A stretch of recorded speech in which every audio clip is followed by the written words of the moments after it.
Welcome Hi guys, back. we're Welcome back. Uh-oh. It's little, okay. Little bit of a I tech love how issue. I talk about not having technical hiccups all weekend long, and then on the final day, that's when things happen. So, keep going for 1 second. We're trying to make it happen.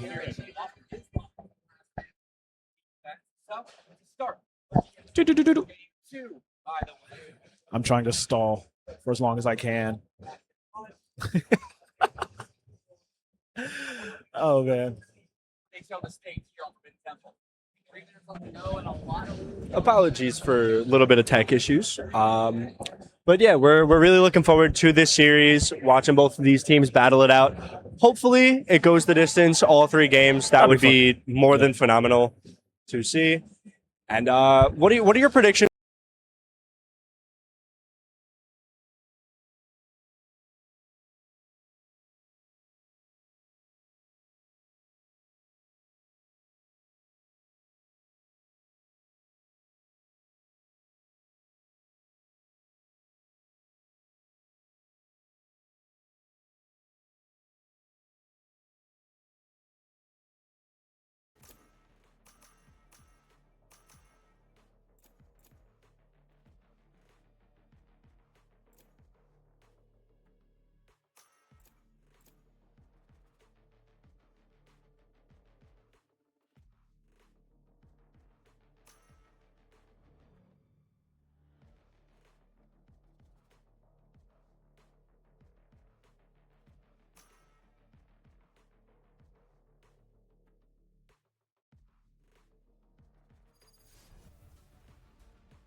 The ability to take over rounds here, super nice. Let's see how that lends itself to the overall composition between these two teams. So we are starting off in this pistol. Pretty simple formations all the way around again. And it's on split here to start things off between KSU and GT. And of course, you know, Miss Hallow loves to play on this chamber to make things happen. The Headhunter we highlighted, very dangerous ability in his hands. You're going to need to play in this backside a lot, you know, pick off any of these key killers on GT. We see Viper or down in mid, trying to take a little bit of control, and it looks like the attackers are going to be leaning towards that A site, which is only defended by the Sky. We have Koruto holding down mid, not seeing anything. And it looks like, yeah, all 5 of the players on KSU are heading towards that A site. And they're going to skydog in, start their attack, and they clear sight, see nothing. So that should be them getting into sight for free. And GT is going to have to play a 5-man retake here on this pistol round. All right. They're going to allow the plant on the A site here early on. So we'll be playing for the retake. Let's see what GT want to do. I like the pinch from both sides here, but he is in the corner, and Hyunbin will be spotted out and dealt with here. Double A also down immediately. Korto gets run down trying to make stuff happen. Quacky doing his due diligence, taking a few for himself as Bane will come back with a response, but Dasani lines him up and takes him down. Perfect placement. A nice get. KSU striking first. What a round by KSU to notice that GT is playing a little bit of a softer defense in terms of holding these sites as hard as they can. Only seeing a Sky playing on the A site, and it's from screens, a situation where that commonly gets smoked out, and you don't really have anyone sitting on that site able to defend anything. So it's really ineffective by GT to play a little bit passive like that on the pistol round, considering this map is a very defender-sided map. So I would like to see GT play a little bit more aggressive, and on the A side, it looks like they are throwing that Sky Flash and having Jet walk up to check, but Now they know GT is executing on the B site. Omen and Raze there, ready for it. Skydog gonna catch Raze. Mist Hallow gonna swing out, find 2 kills, get traded out by Bane. And now Lord Fry's picking up the trade, making it a 4 versus 2 post plant with the weapon advantage and the numbers advantage on the side of KSU. Okay, KSU doing a really good job of just executing perfect plays across the map. I mean, Corto, Lad, really good at making these comebacks. Unfortunately for them, they are up against the accuracy of Lord Fries. Mentioned take him out, take him down, Quacky, dealing the last death knell. KSU with a pretty easy, pretty convincing 2. Currently, I want to see what the game plans from Georgia Tech are here to try and combat this. I need to see how Georgia Tech are going to stop this offense from KSU. It starts with getting rid of Miss Howell. It starts with getting rid of Quacky. He hasn't really had anything happen just yet, staying pretty quiet early on this waylay, which is really interesting to point out. Yeah, I am looking forward to seeing Quacky for the rest of this half, especially playing that role where he's not the first one in, he's the second one in, able to play off his util. And it looks like Corto's going to pick up 2, not 2, but 3 headshots over in the middle of the map, making it a 2 versus 5 for KSU very, very early into this map. Lord Fry's going to swing out, find the kill onto Corto with that Guardian in hand.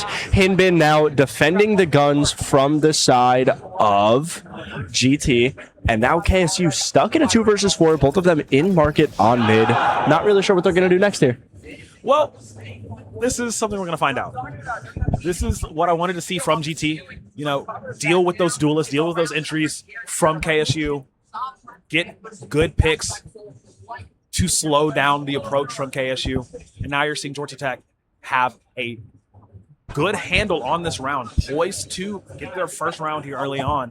Hyunbin with a good cross section, will slice and dice and manage to take both of them down. Okay, GT getting on the board here. Very good round out of Hinbin and a very, very good round out of Koruto, being able to find 3 headshot kills practically off the start of the map, start of the round, as soon as that barrier dropped. Yeah. It looks like they fast swung out, tried to challenge him, and Koruto held his ground, held it down, and said, no, you're not taking mid from me. This is my spot. I'm killing everyone that swings me. Not time. It's not happening. All right, first full gun round here for both teams are getting into round number 4 here. GT getting that stranglehold on, starting to keep hold of things. And now, again, I want to see Key get activated on this waylay. We talked about, adding a little bit more CC as a duelist to make things tricky for the defensive line of things. We are getting a little bit of interaction in mid, trying to see who's coming up ropes. Key dashes in to try to catch somebody out. I love this. Double A with a smile. Chilling. Perfectly placed. Goes back down, doesn't offer the fight, but that is information gained. He's trying to catch them off guard. He sees one, doesn't get the swing, and will be dealt with. Isani making it happen, and Fries wins another 1v1 up against Hyunbin. The plan was cute by GT, but the execution seems to be lacking. Yeah, KSU, again, playing off of each other, playing off that util, making it almost easy for them to take this site. That step by Hinbin into Garage, meeting the face of Omen, it's a little unfortunate. Lord Fries, we know we've seen him play. He doesn't miss those 1v1s like that very often. And yeah, he takes it down, and now we see Mist Hollow up on the flank, getting 1, getting 2, and securing this round for KSU, making it 3-1. Ooh, man, a flawless round coming out for KSU. Looks like we will have a tech call here. We're trying to figure some things out for a moment. But it's just what we saw from GT in that previous round. It just wasn't really the same. It wasn't really working going into things. I mean, we saw the setup, but again, the execution. That play in ropes going onto the site, it happens. I get it. Been there many times. But it's one of those things you have to be able to, if you're going to set up in that corner, if you are going to set up from that angle, you have to be ready to strike. Yeah, it's just unfortunate that the util from KSU was perfectly placed. You can't really do much into it. But I will say, for KSU's sake, I think they are in an excellent spot in this game so far. 4 rounds in, on attack side split, winning 3 out of those 4 is setting yourself up for such great success. You'll see time and time again of teams winning 2 or 3 rounds in the entire half and being happy about it. So for them to already have 3 rounds just 4 into this game, I think that is exceptional performance out of them so far. Yeah, and again, this was one of the big questions I had coming on to Split is how was KSU going to approach this attack side of things with GT starting on defense. I've said it before in the past that Georgia Tech's defense isn't really the best starting. Once they get going, once the ball gets rolling, then you really do see things start to form for them. But when they're getting the flames snuffed out in these early rounds, as you're seeing, you know, it does leave a lot to be desired. And it's really interesting to see that, like, their duelists aren't really the main ones making things happen. Yeah, I've seen a lot of the Smokes players, the Chamber, and both Skies are playing phenomenally.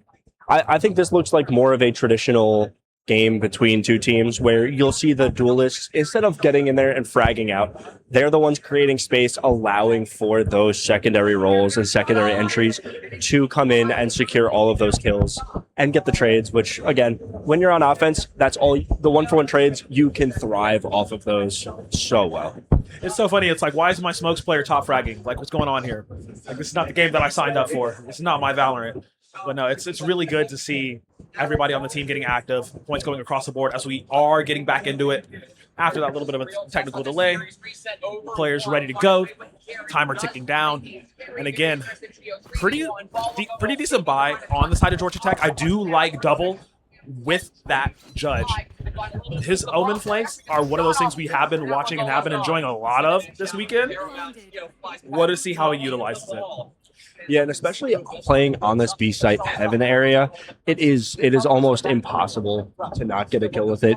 It looks like they are going to attack B, smoke off heaven, and double is still going to be holding mid with the Viper, just for the last minute push up mid that we've seen Mist Hollow do so many times. And now it looks like KSU is going to get a free plant on site. No people shooting at each other, and Mist Hollow again doing the thing that he does, sitting all the way in water, waiting for a super, super late flank. But Koruto's ready for it. Lurking in the back, and they said they're ready for it. Well, it will be a trade immediately. Duelist for duelist here. I do like that. It's Dasani, though, in the backside of things, untouched and unfound, unbound, and unchained, will get multiple kills here. Georgia Tech down just a Koruto to make things happen. Gets one from downwind, wants to go for a second one. He is good at it at long range, but he doesn't check his right. Yes, he does. Swings left for the 4K to save it. It's their time to defuse, though. Plenty on the timer. Koruto coming up huge for Georgia Tech, saving this round and preventing them from going any much more of a deficit. What a round from Koruto, and what a blow up by KSU. Yeah. Usually in those 1 versus 3 situations, it's okay to send one person to do a little bit of jump spotting or to swing, but having your teammates swing 1 by 1 there and letting someone like Koruto get 1v1 one after another, you know he's not going to lose those. You have to, whoever was making the calls during that 1v3 has to be ready with the 3-2-1 calls for the double swings, for any util to be used. I just think it was a blunder on KSU's part to do that. I genuinely think it was more so the Koruto factor, because this man, that left swing to take off whoever at the bottom of ropes was incredible. Let's see if he can keep this going. They do have the Viper's Pit available, so any sort of retake, any sort of attempt on a site that they could plan can be thwarted. Is through the mist, through the unseen. We get a double for Blad here. KSU losing members on this A push. And now they want to slow down the tempo significantly to see if we can make anything happen. There goes the flash. Koruto running for his life here. Spike carrier is down. But Bane got the kill on the Quacky here. This A site is not for the taking. It is not left open. Miss Hallow needs to get this lurk off properly. Look at the map, though. Coming up through mid, coming up through the rope side of thing. Fries has his in a sight. Great sight line, rather. Bane going to take it now. 2v3. GT holding on strong. That was a great play by the Jet early in that round to find 2 picks through that Viper wall. And KSU clawing their way back. Now we have Koruto swinging into Mist Hollow, not being able to get that kill. And the Viper wall is going to fall for it, which is one of the biggest defensive tools when it comes to holding this site. And It looks like GT has decided to split up their two remaining players. You see Raze all the way back in screens, Omen all the way in dirt on the B site. That's a very weird play to see out of these guys. But now we have Hinbin going in before his Omen can get there, going down to Lord Fries. So now it is double AW Smile in a 1 versus 2 post plant situation. All right, Smile with the rifle, not the shotty this time around. Quick with the trigger, he needs to be careful. He's trying to slowly approach, does get a little bit of sight lines in, sees two lined up, not quite the collat he was looking for. Will tag for one, but not enough to finish them off. Miss Howell does not miss those. KSU snatching it back here.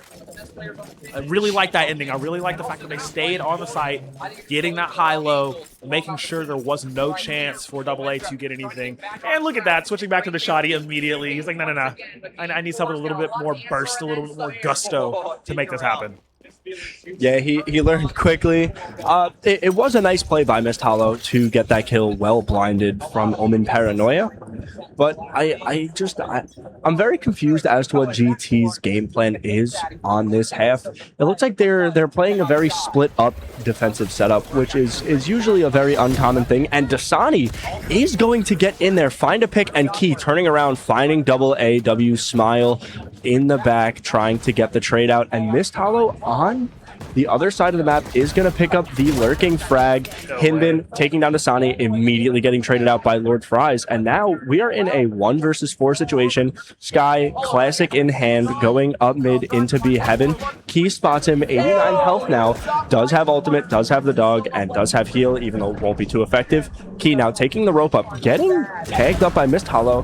Now in the flank, gets the kill. Lurking Mist Hollow. Love to see it.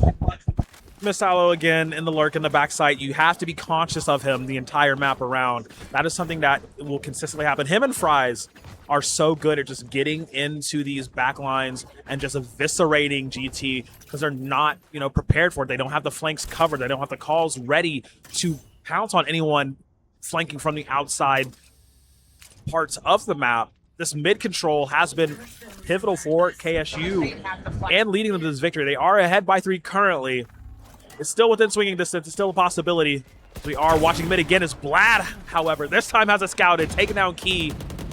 Major part of everything is now slow down the tempo here, slow down the initiative to get any sort of push. That is a great pick off the start of the round from Blad there, getting out almost all of KSU's crowd control abilities very early in this round. Bane now jump spotting, finding Mist Hollow all the way up in A heaven. He's going to peek on top of the box, find the 1v1, and Hinbin actually going to swing from behind and get the kill onto Mist Hollow. KSU in a 3 versus 5. They do have the Omen teleport, they have the Omen ult, and they do have the jet knives at their disposal. Double AW Smile now peeking with the air horn in hand, showing a little bit of bad manners there, and Lord Fry's gonna find a pick onto Koruto. Now we have Omen behind the smoke, finding a pick on Lord Fries, and Vlad using the knives, missing the right click, and finishing Dasani off with the classic right click to take the round. 3-5 KSU. Okay, Vlad finishing it off quite interestingly. Very, very strong pinch from GT here. I mean, again, just when they get rid of Quacky, when they get rid of Key, it really is up to the others to try to get that heavy lifting and push forward. That initial pick onto Miss Hallow, getting rid of him, very, very nice as well. Allowing GT to play a little bit unbound as Vlad Hunbin looking at them again on these duelists. It really does show that they like to be the tip of the spear whenever Koruto's not around. His Key played a little bit too squirrely there. That snapback saving his life considerably. Oh no, Hyunbin though, sitting in garage, could potentially throw a big old wrench in the plans at KSU. Dasani now looking like he's gonna swing into garage, meeting Hinbin with those knives, taking his head clean off, and now KSU, all 5 players are in the garage area. Dasani dashing through the smoke into the B site. Double AW Smile missing the kill. Dasani switching to the classic, finding the kill onto him, and now Vlad solo on site with that operator in hand. Dasani is gonna take him down, and I hate to curse it, but could we see an ace come out of this? And just when I was praising them about their good pinch and getting these picks off correctly, it just was 100% destroyed right there. They weren't able to win the 1v1s. They're giving Dasani the round of a lifetime right now, potentially getting this ace. 10 HP. The team wants to set him up. They're like, give the boy the ace. Stepping forward, they have the flash in. Who's he looking for? He's trying to avoid it for as long as possible, but the inevitable does come with Dasani. It took a minute, but he gets that ace. So KSU holding strong, 3 ahead here. GT fall and stumble a little bit, as they actually will go ahead and call a timeout here. Let's see what this does there. What a teammate Lord Fries is, jumping around Koruto, classic out, knowing there's no world he's going for this kill, just getting the ace for Dasani. Well deserved, granted, but that was just a phenomenal teammate play from Lord Fries there to make sure Dasani got his 5K. Yeah, I mean, it was pretty funny. I mean, the initial thing that really threw me off was the scramble between Smile and Dasani early on. Completely blinded, just up in each other's grills, trying to get that kill. And that initial frag turned into the winds of change that needed for KSU, for Dasani to go on that tear.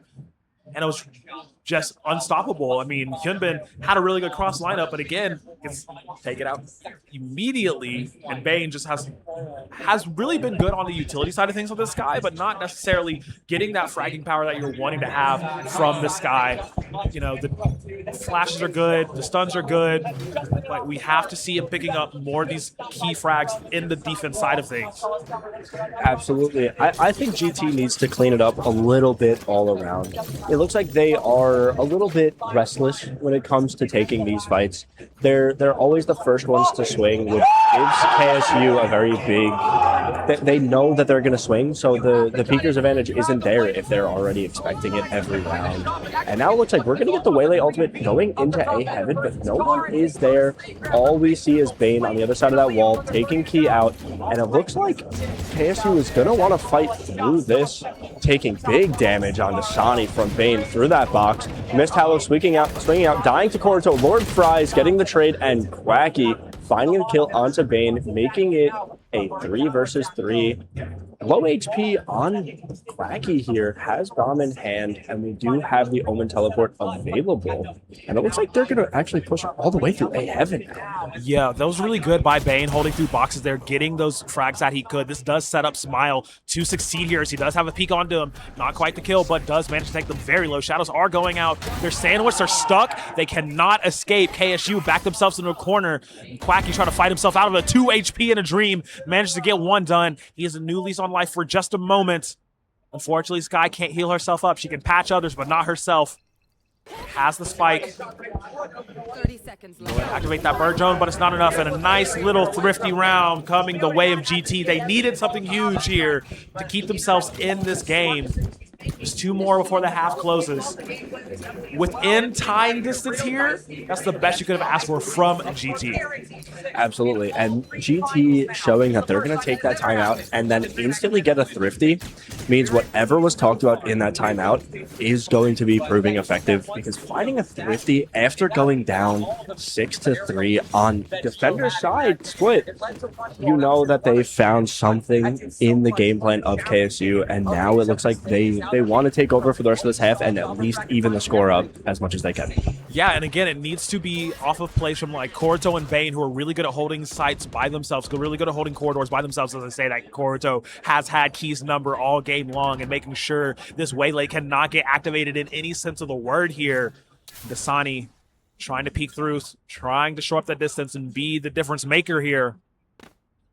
Holding on to this mid control. I really do like this position, but Koruto is the doorman. He is the gatekeeper. He's asking you for that passcode. Set up for success here. He swings in, but what a flick from Dasani. That first Phantom Bullet coming through, taking down the other one who was standing in his way. And now this does leave the operation for B-side to happen. But Smile and Blad waiting in the wings, making it happen. Fry trying to take down Blad from the top of the box. Will that happen? Quacky up in heaven here, looking down on his victims. Smile, it's Quacky in a very precarious situation. Does swing on, good spray over. Goes for the stun. He has the Seekers. Gonna find Bane right here. Does he win the 1v1? Trying to shoot through the walls, but he has backup in the form of Smile. Taking the spike, gonna run all the way across the map. Yeah, go through the sewers, go through the ropes. Trades out for a better gun here. Get that rifle. It will be called. It will be followed through. They'll have to run through spawn to get there, though. This is a very, very interesting moment. There's only 10 seconds left, so he has to plant as soon as he gets there onto the site here. Getting the bomb down now. Looks like Quacky will get it down. Dodges the Omen Flash and dodges the Skybird. It will tag him so they know that he's around this site somewhere. Sky throwing a flash into the elbow side of things. And Quacky throwing a reverse flash around. Finding the pick onto double AW Smile. Now in a 1v1. Bomb is halved. Sky versus Sky. 6 bullets in hand for Quacky. Misses 4 of them. 2 bullets remaining. Shoots 1. Oh my lord. GT can't. They do it. Bane swings out, finds the kill onto Quacky, and defuses the bomb. 10 HP left. Oh my, that was close. It was close. It was too close for. It was unnecessarily close. Oh man, my heart breaks for Quacky there. Had it all set up to be a wonderful clutch here to prevent GT from getting closer to that tie. But you run out of bullets, you know. Hey, I'm a big fan of reloading. I mean, I know everybody says, no, finish the bullets in your chamber. You had extra mags, bro. It would have been okay here. But man, oh man, a little bit of a ball drop here from Quacky that does allow GT to put it a 5-6. I talked about a possibility of a tied half here. We might be seeing that. Again, you need to see Bane keep that form. He's been so good at locking down members of KSU time after time in these latter rounds leading up to this half point. And him and Corto being such a solid core. This defensive wall here is Key, who has not really had the best showing again on this waylay that we were questioning the pick of. This absolutely blast Sani here, opening up their chances of tying this up, and he's good for 2. Man with the big scope making it happen as Miss Hollow wants to try to sneak onto the site. He's had a relatively quiet first half. Wants to try and make something happen as Smile may have just set up his team for success in tying it up 6-6 before we switch sides. No, turning us back to the villain of the map. Now this opens up the possibility for the site to be all KSUs. Mist Hollow is so sneaky, just gets around that corner. Double can't find him, and he ends up getting the kill behind. And now it's a 2 versus 3. KSU does have less players. Raise Rocket going out, getting wasted, and Bane and Koruto are going to execute Quacky and Lord Fries, and this is going to be a tied up 6-6 half. What a comeback by GT. Bane and Koruto, Bane and Koruto, Bane and Koruto. Say it 5 times fast. I'm telling you, these two are making sure GT stay in this race. Super, super good team play all around. Managing to tie it up, and now we will be switching sides with them on attack here. I want to see how they carry this momentum forward. Key has not had a good game here. Want to see him come alive in this defensive half from KSU. We have praised them on their team gameplay before in previous games this weekend.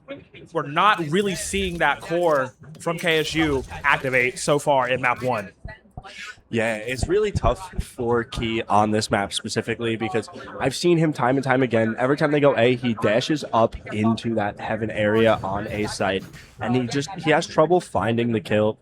But granted, his KD doesn't show the entire story. He does have 5 assists on that waylay, and he has been the product of getting traded out many times, which again, on attack, that's something you do want to look for. And now it looks like GT is going to send 4 towards the B site with their Sky actually acting as that main lurk. Bane all the way in water with the rest of GT on the B site. A little bit weird to see. Vlad finding the kill onto Dasani, and Corto also finding the kill onto Key. Lord Fry jumping out, finding double AW Smile. Hinbin finding Fries, Quacky. Miss Hollow finding 2. 1 bullet left in the Headhunter in a 1 versus 2, and Bane with that mid lurk coming up to out lurk the lurking king in Mist Hollow. Bang, bang, bang, bang from up on high. Again, just thwarting the plays from KSU. I'm liking the momentum that Georgia Tech have gathered way back in round 7. You know, they lost it and they're like, all right, let's turn this around. We gotta turn this ship around. And they have righted their course and it's currently up now over KSU. These last 4 in a row, really, really nice. Even though they lost that one in that 5th, you know, it's been a hiccup, but it's been good. Oh my goodness, Miss Hollow. Just narrowly avoiding death for a moment. A lot of information gained, though. Going to relay that the best he can to his team, and now Quacky sitting up tower, up in heaven. All by his lonesome here. Maybe calling for some support. Tries to peek through, but the Marshall shot through the shoulder. Taking him down. Vlad doing a great job here. What an excellent pick early in this round. GT now having the numbers advantage. And it looks like GT is going to lean towards this A site, which does happen to be open. And now Bane with the bomb, gonna plant it safe all the way in that back corner, making it super easy to defend. We have one player on KSU playing from screens. Koruto finding the pick onto Key, and now Mist Hollow and Koruto are gonna meet. Koruto finding another one. This has been the game of Koruto and Bane. Yeah, he's been on fire. And again, like whenever GT have Koruto playing very well, as he will get clipped by Fries, you see their confidence start to grow. And I mean, Bane has risen up, beating him, and you know their performance two-man soul doing really well. But of course, you cannot talk about them without talking about Hyunbin, who has been activated, been allowed to play a bit more freely on this raise because he has had the teammates there to support him. Now Vlad starting to pad his stats with those multiple Op and Marshall frags. Not playing too slouchy.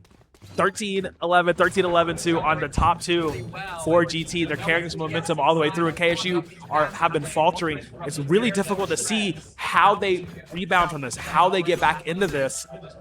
I would say it would start with that Miss Hollow pull, with that Dasani pull. Absolutely. And granted, that was a very good save round out of KSU, getting two guns out of the hands of GT. And now it looks like GT is going to be sending it all the way up mid. They don't see Key sitting in mail. Judge in hand. He's ready for this. He's ready for them to rotate out. And it looks like they're coming back into screens. They're going. And I think he's about to do it. Koruto, super low. He's set up with the Judge. 10 for success, but you're not ready to fire the trigger. Key falling down after setting up the bowling pins. And again, Dasani has the same moment, but falls there. The death ball rolling from GT, pushing on the side, forcing the issue, forcing KSU to react, and they don't have the speed to. Quakey does get one jumping shot, but it's a 1v3. There are very low health bars on two members here. This could be a comeback that the Duck needs.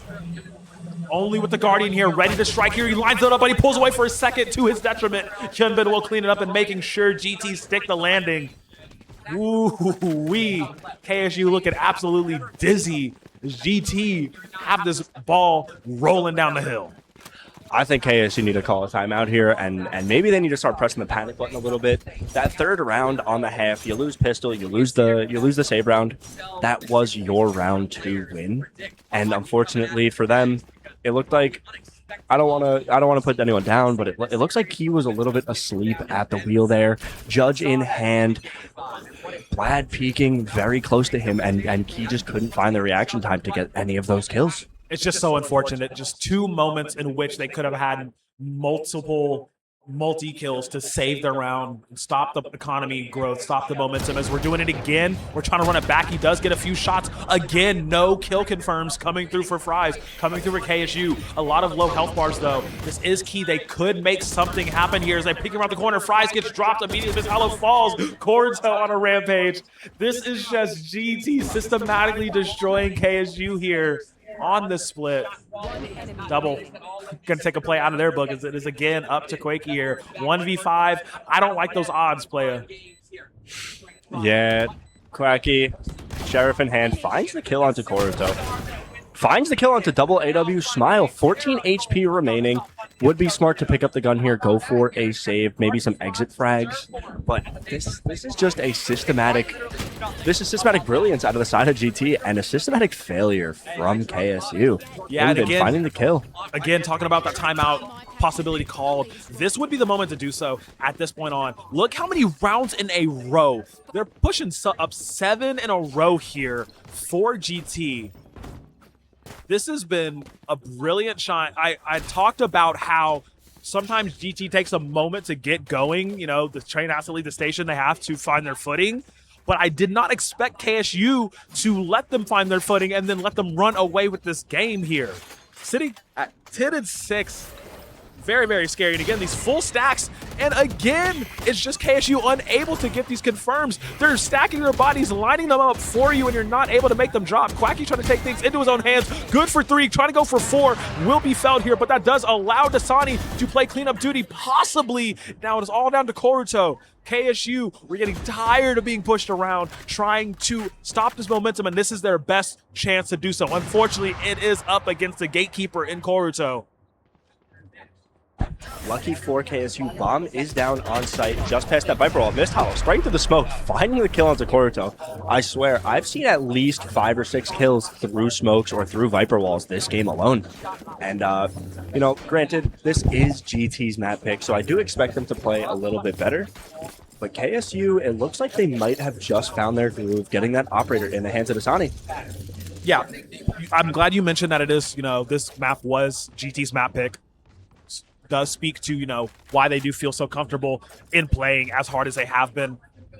But again, I want to talk about the operator pickup by Dasani. The Jet op, of course, Tails old as Valorant itself. It just works so well, but they haven't been really utilizing the best of the potential, as we see right there. He had the setup. Not going to happen. This is the onus for GT to swarm the A site here. Want to get a good setup. I like this defensive wall that KSU is starting to make through to heaven, and McNeil finally finds a kill on to Blad. It will be returned immediately. Key, just not in this game, not in this server, has not had a presence here. Now McNeil wants to try and look around. He does see the elbow, but not quite enough to finish it off. It is a 2v3 here. It is winnable for KSU. Fry's trying to make it happen, shooting through the monitor, but here comes McNeil. Slow but sure, walking around. It's up to Bane to try and make it happen. He has to fight a fight on 2 fronts, and he's low on gas. It will finally be 2 consecutive rounds for KSU, the first time since the first half. Yeah, what a great round by KSU, and what an odd round from GT, I would say. It was a little bit weird to see Viper throw that pit up in ramps instead of on-site covering that bomb. Granted, KSU did have the Sky Seekers at their disposal to counter that ultimate, but it's a little bit weird, and now, again, we see Dasani, operator in hand, 8-10. KSU needs to win 2 rounds, and this game is all tied up. I will say, this has been Quakey's game. He has been on one, and I don't see him slowing down anytime soon. It's really interesting because, I mean, we had seen the Big Duck really just take things into his own hands, right? He got tired of how often GT were able to just run around with everything, and it's like, no, guys, we got this. We can pull this through. They're trying to pull them back from out of the muck. 2 rounds down from tying it here in the second half of things. Dasani, once again, operator in hand, wants to make this happen. Needs to be more clear. He's been missing a lot of key shots with it. Speaking of key, on this waylay has not yet made anything happen. McNeil has this idea of what could happen as, wow, what a shot from Blad here. Clean up from Bane and Koruto, immediately dropping them down. 3 members gone, 4 now. Looking to be a flawless round coming back from GT, and it's a full wide team ace for the Tech. Yeah, that was a very good round by GT. Throwing the Omen ultimate to get them space backside, quickly realizing there's no one there, allowed them to save as much util as possible for that post-plant situation. A little bit of a misplay from a few of the players on KSU, taking unadvantageous fights, but overall GT just accurate as ever. They are shooting so well, their guns are shooting straight, and they looked like they wanted more. Yeah, playing like they wanted more. Again, like, they've had a really good bracket run that was unfortunately stopped by UGA, putting them into this lower bracket. Both of these teams lost against UGA to put them in this face-off. And I said at the start of the day, I really feel like KSU are coming into it with better momentum to bring themselves to that rematch with UGA. But now the way they're playing, it's very questionable if they have that reserve energy to get there, as he has to burn the TP to try to switch sides. Blad's going to catch him slipping. Fries is dropped. Not allowing it. The jump pack goes through here. Key managed to survive for a moment longer. Ooh, Miss Hollow popping around the corner. Let that thing bang, baby. Tour de force claiming another life.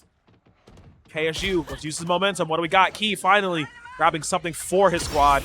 The plant does go down, so now it is a retake angles. Miss Hollow just surely but slowly taking everybody out. Smile gets 1. Going for 2. Not quite there. The bunny hopping is key for Dasani. It allows KSU to keep this ball rolling. All right. It's 3 back for them. Not 3 in a row because that was momentum stop previous round, but still, that's 3 more rounds that they did not have previously after that 7-round stretch. So now KSU clearly have better game plans, clearly have better ideas on how they want to approach these upcoming fights, and it's starting to work for them. Absolutely, and I did want to give a nod to Key there. The KDA might not be showing it, but Key using all of his utility there to help his team get the retake. And granted, I know we love to see the operator come out, but it has not been working well for Dasani. So now it's time we see Mist Hollow on that chamber, taking a little bit of an aggressive angle off rip, peeking out, just trying to see what he sees, and no one's there, but it looks like Koruto did have a little bit of timing. There was a little bit of space to be taken. Unfortunately, he did not take it in that moment, and now it looks like GT is going to set up towards middle here, going to play into Key, Phantom in hand, ready for this push. Now, this is really dope here. I really do like the fact that they're slowing the approach so heavily. Not quite to a crawl, but they don't want to make any overzealous decisions. You've seen earlier the little death ball comp was happening. The formations were happening from Georgia Tech. Many rounds where they're just grouping up as 4, going bulldozing in. Grouping up as 5, bulldozing in. Hasn't really been working the past few rounds, so they're deciding to pull back, deciding to take the slow approach, get some more, strategic elements in there, pick off a few agents before they're actually trying to confirm the plan on any of the sites. Still split through mid right now. I do like this core, though. 30 seconds left. That GT has slipping through here. Key could ruin their day. Some fires through the smoke. That's the go signal. It will be Smile taking down 1, Blast for 2. Now, B-site, all theirs for the taking. Out of these past 4 rounds, I've noticed GT doing the same thing every round that they lose. The one round they won, they actually deviated from that plan. They are playing as 5, and they are walking it down almost in a protect the president kind of fashion, where they are all bunched up, they are all grouped up, and they want to fight this 5 versus 1 5 separate times, and they will win it every single time. It's just so interesting. Like, they spread out and then they collapse. They spread out and then they collapse, and it's working so well. It's catching KSU off guard. Is now Quacky hiding with Miss Hollow in this back corner north spawn. Walking through, Koruto will be the first spotter, but he's not taken out. That is quite the mistake here. So now that is the onus for everybody. Just run in, see what they can get. But it's Miss Hollow with 2. They know there's no time for them to get over to the site to try to defuse, so they will get it. But Miss Hollow ending that round with 4. Where was that earlier, man? Where was that earlier? It is what it is, but that has put GT up to match point here for map number 1. Potentially wanting to seal this one up, having that advantage. KSU, however, they have the ability to stop this. The extra credits can help out, get an extra rifle. The momentum hasn't left them just yet, but they have to have answers for these quick collapses from GT. On that last round where we saw Miss Hollow kill 4, I just imagined a kid with candy in the supermarket and his parents trying to take it away, and he's like, no, it's mine, you can't have it. Getting 4 kills back to back just to save himself. Miss Hollow walking out into the crosshairs of GT again, swinging things. That's 5 Quickie finding 3 back to back. Can't find the 4, finds the 4. Oh my God, Quacky going ballistic, finding 4 and saving KSU's run on this map. Koruto getting a pick onto Lord Fries, but he's at 10 HP, and Quacky finding the ace, making it 10-12 in the favor of GT, but Quacky won't go down yet. Bro, I told you he is trying not to lose his map. We saw it earlier around when they finally got a round back on the board for KSU. This man said, no, we are not losing this map, and he is playing like it. Him and Miss Hollow are dragging the tired corpses of their team across this finish line, 10-12. They need 2 more, 2 force overtime. It is definitely possible with 2 back-to-back rounds like those. Absolutely. Quacky just went ballistic. He is keeping this team in this game almost single-handedly. That last round, it was single-handedly, but now it looks like GT is going to take a little bit of a walk towards the B site. They are going to meet our boy, Lord Fries, spraying through with the Vandal, just missing heads, finding 2, Hinbin and Bane going down almost instantly. Miss Hollow finding the 3rd. It is all crumbling for GT. It is now Double AW Smile and Koruto versus the world, and Usually we say we like those odds, but right now I am not liking those odds. Bro, with the surge of momentum, the surge of adrenaline from KSU, yeah, usually I would bet on Corito, but I'm not trying to lose my house today. So it will be the onus from KSU to try to push this one forward. Him and Smile might just want to go ahead and try and save this one. They do want to play it a little bit slower, but it is KSU daring them to step forward. You see Fries try to jump and jiggle through saying, take the bait, bro, take the bait. You think you can win this? Let's try and fight. Honestly, if it were up to me, I'd go mid and throw down hands. Let's see who can knife each other first. It's Quakey with this great lurk on the backside of things. Will deal with Smile. Now some Corito all by his lonesome and down from the end. Will not be able to do it. A flawless to put KSU at 11. They need one more to force this overtime in the first map of the day here. This is such a crazy comeback from KSU. I'm loving every second. I will say, this round determines it all, and we have yet to see KSU win 3 rounds in a row this game. Why'd you say that? We have yet to see it. I'll cash recurse it all day. I'm pointing out what I'm seeing, you know? I'm not one to hide from the truth. And this game has just been Cracky and Mist Hollow clawing their way through this game. Mist Hollow spotting one on the jump peak over, and he can't find the kill with that outlaw in hand. They are lining up towards the B site, a little bit of mid action, and now it looks like they're gonna actually boombot into B. I love this though. I love this. So look at Corito holding still through that A area, trying to catch anybody if they try to wrap through sewers, trying to see if he can catch anybody straggling the backside. Holding hard onto A is Quacky. They're daring they're daring GT rather to try to push through. So now again, we've seen GT do this multiple times before. Massive spread out to try to gather any info, then immediately clutching up and coming back together, pushing as one unit. This time though, KSU, the way they spread out, they can quickly call anybody over to rotate to either site because they have such good mid control.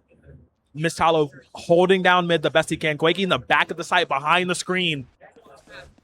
Okay, it looks like GT want to try to push onto A here, but they have to do this slowly. There's just the Sky Ultimates from KSU available. Those Seekers could gather some info. They want to play this fast. Here comes a blast pack through. We want to cause a ruckus, and we want to take down Quacky, and they will drop him down. So the plant does happen here. The call is being made from KSU to back it up. This is do or die time. Plant your feet down and hold this site. GT do not want to let go of this. That is an insane pick to find off of the start on Quacky. Mist Hollow getting the trade onto Corito, 2 names we've heard commonly throughout this game. And now it is Hinbin, Blad, and it looks like Dasani's going to peek and find the one tap onto Blad, and Hinbin's going to get the trade out, and Bane's going to find the kill into Lord Fries, making it 13-11. GT taking map 1 and their own map pick. Man, that making me sweat. That's crazy. That's crazy. It was closer than you think it should have been. For them to bring it all the way back like that, pristine. But unfortunately, again, it did come down to Quakey and Mist Hollow really trying to carry the team through that map 1. When Quakey fell on the site, that was the onus for GT to say, okay, boys, we got this. We're winning this map. Yeah, that has to be a tough loss for Kennesaw State there. I've been in a situation almost exactly like that before. Just recently, it happened. You get all the way to 11, and you just fall short at the finish line. But for KSU to take 11 rounds on GT's map pick says a lot in itself. And I really believe that KSU is going to have an easier time on the second map now. Yeah, I mean, map 2, again, it is a best of 3 series, so there is more maps to be played between the 2 teams. They're not down and out just yet. Still so much more Valorant to be played. We have to see if they can bring it back, though. That is kind of mentally crushing. That is kind of emotionally draining to come that close to winning, only to just lose it all there towards the end. But again, they still have some time, a little bit of downtime, a little bit of moments to breathe, reflect, look at the playbook, get ready for that Haven. And I'm so excited to see it. But on the other side of a break, we'll be right back. Don't go too far. Get some drinks, get some snacks, and come right back for more DreamHack Collegiate Invitational. Impossible. We love that word. It's a challenge to explore the unknown, to sculpt the skylines, to map the human mind, and propel humanity to the edges of Earth. At Georgia Tech, we are determined to forge a better tomorrow because the world is counting on us. impossible. It's not just a challenge, it's a calling.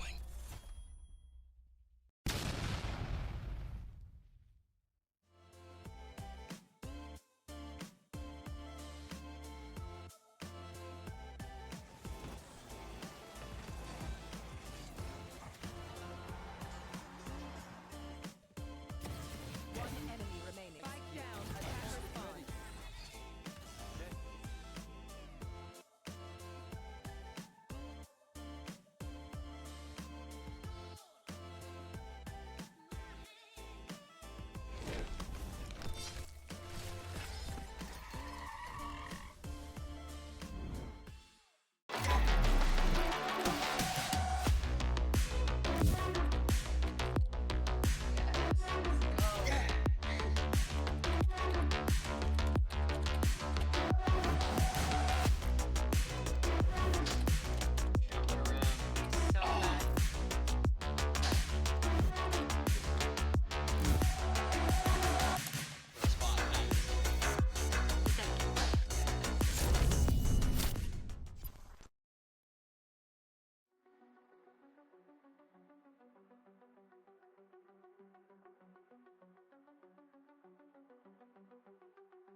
And we're back. Okay, map number 1. Real close. Down to the wire. Almost OT, but OT avoided for GT. Now moving on. Map number 2, we're going to Haven. I'm really excited to get into it because I feel like this one, if that last one was close, this one's going to be even closer. Yeah, this one, I can almost guarantee an overtime or another 11-13 win. That was such a close game on split. KSU started to run away with it. And then towards the end, GT took that time out, really talked to each other, and they figured out a good plan of what to do. And they made it work. And they obviously took game 1 with it. And can't disregard, though, Wacky missed Hollow. Both of them were just clawing their way to stay in this game. It's really interesting. I mean, because like I already came into this saying it's like, oh yeah, of course they're gonna play around. I said Miss Hallow and Key, but Key has not been present in that game. We talked about the interesting pick of the Waylay over, picking a Raze maybe with the Jet Raze combo. It just was not working for him. But yes, Wacky playing immaculately, literally trying to drag his team through the half and get some points on the board. And now we're going to see if that can happen again, but this time get them the W. As we are going into Agent Select, I'm expecting to see the Phoenix come back out for both teams, and yeah, it will. Okay, rocking that Jet Phoenix again, putting Miss Hallow, keeping on that chamber. On the other side of things, it's about the same, but with a Cypher instead. So I do love to see that. Koruto back on Cypher duty, back in the saddle, ready to rock. Absolutely. And like I said yesterday, you see both of these teams, they do have that Sova on their team. Yes. It's such a powerful pick on this map. And we've seen it day and day again. Yeah. The geometrical gods are on the sides of the Sovas. Yeah. Shock Dart kills coming out almost, I would say 3 or 4 times a game per Sova. You'll see them get a Shock Dart kill, or they'll land that center Shock Dart doing 75 damage. And now, as we get into gameplay, let's take a look at this defensive setup from the side of KSU. Okay, KSU starting on defense this time around. We have said before, we really do like their defense. Whenever they start, they tend to get a nice amount of rounds in their pocket before things switch over. So we're going to see if that still rings true here. That the teams have had a moment to talk things out, really get a better plan of action on how they want to execute on things. So let's see how it lends itself to KSU. We do start things off here. Game number 2. On to Haven. Got GT pushing it up heavily through Garage. Miss Hollow immediately finding the first kill of the game onto Hinbin, finding another one onto Bane, and now he goes for the third one, gets the tag onto Koruto. Koruto will take him down, but is now a little bit low. Dasani finding the kill onto double AW Smile with the spike in hand and finding the kill onto Koruto. Lord Fries finding the last kill of the round, making it 1-0 KSU, only 2 falling. Okay, that's a great opener. I mean, again, Miss Hollow with that Headhunter in hand just makes magic happen. Getting those 2 frags where the rest of the team collapse onto the site. Major plays being made here. KSU starting off real strong. We're going to appreciate that extra money going into this round. Okay, see how it goes here. GT running with a bunch of stingers, a little swarm of bees, killer bees here, the swarm. Let's see how much of a bee sting can take down a KSU member. Yeah, GT going with a force here is a little bit unorthodox, something you wouldn't expect to see. Dasani immediately Finding the pick with that Vandal in hand onto Koruto. It looks like he is now going to be trapped in backside. Miss Hollow finding the collat onto double AW Smile and Bane. Miss Hollow finding the third, and Dasani finding the last kill of the round. KSU getting a flawless on GT's force. This has to be a huge nail in their plans on the side of GT. They didn't account for the Miss Hollow Headhunter factor, apparently. Him getting that perfect shot through, getting the collat to take down two. This man, I think he was upset at how game number one ended. And he wants to rectify the records and show that KSU are better than GT in this regard. Already sitting 5-1-1. Yeah, he's stone cold killer.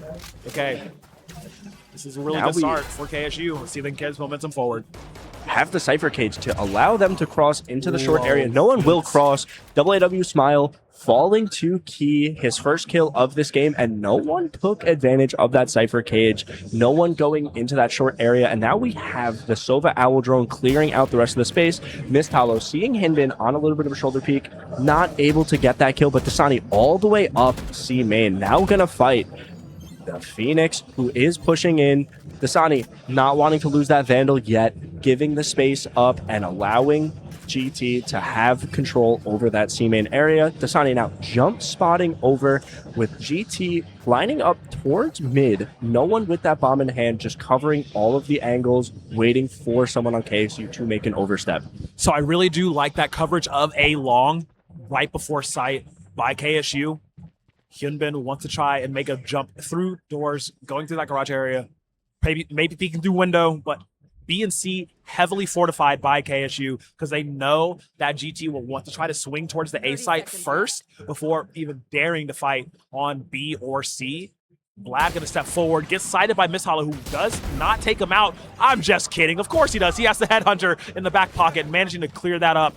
Take one down. So that's 2 gone from GT. KSU, 14 seconds, making sure that GT feel the pressure. The plant will be going down. Kodoto says, Hyunbin, cover me. Steps forward, fries him right in the dome. That's too good for him. 2v2 situation. The spike is down. B-site, the name of the game here. A little bit surprising. Key has now joined the fight. See if this 2-prong strike can work. Or is Kodoto going to dash their plans right here, sitting in the corner? Yes, he does. Gets another one. Goes for a third, but no. Quakey quick on the trigger, wanting to win this. Text around, does it actually fall? Hit by a little spray, but not enough to take him down fatally, and he gets the 2v1 situation, gets the kills, gets the defuse. GT tried their best, but KSU stops them in their tracks. Really well played by Quacky there to capitalize on the whiff by Hinbin. Quacky with that really well played 1 versus 2. Almost got thwarted by Koruto with that classic in hand, finding the one, couldn't find the other one with the Bulldog that he picked up. And now it looks like we'll see GT finally getting a full buy, full weapons, looking to get their first round of this game on the 4th round. It was so close for GT getting that first round. Unfortunately, just slipping through off of a few whiffs. Better play shots, give you better results.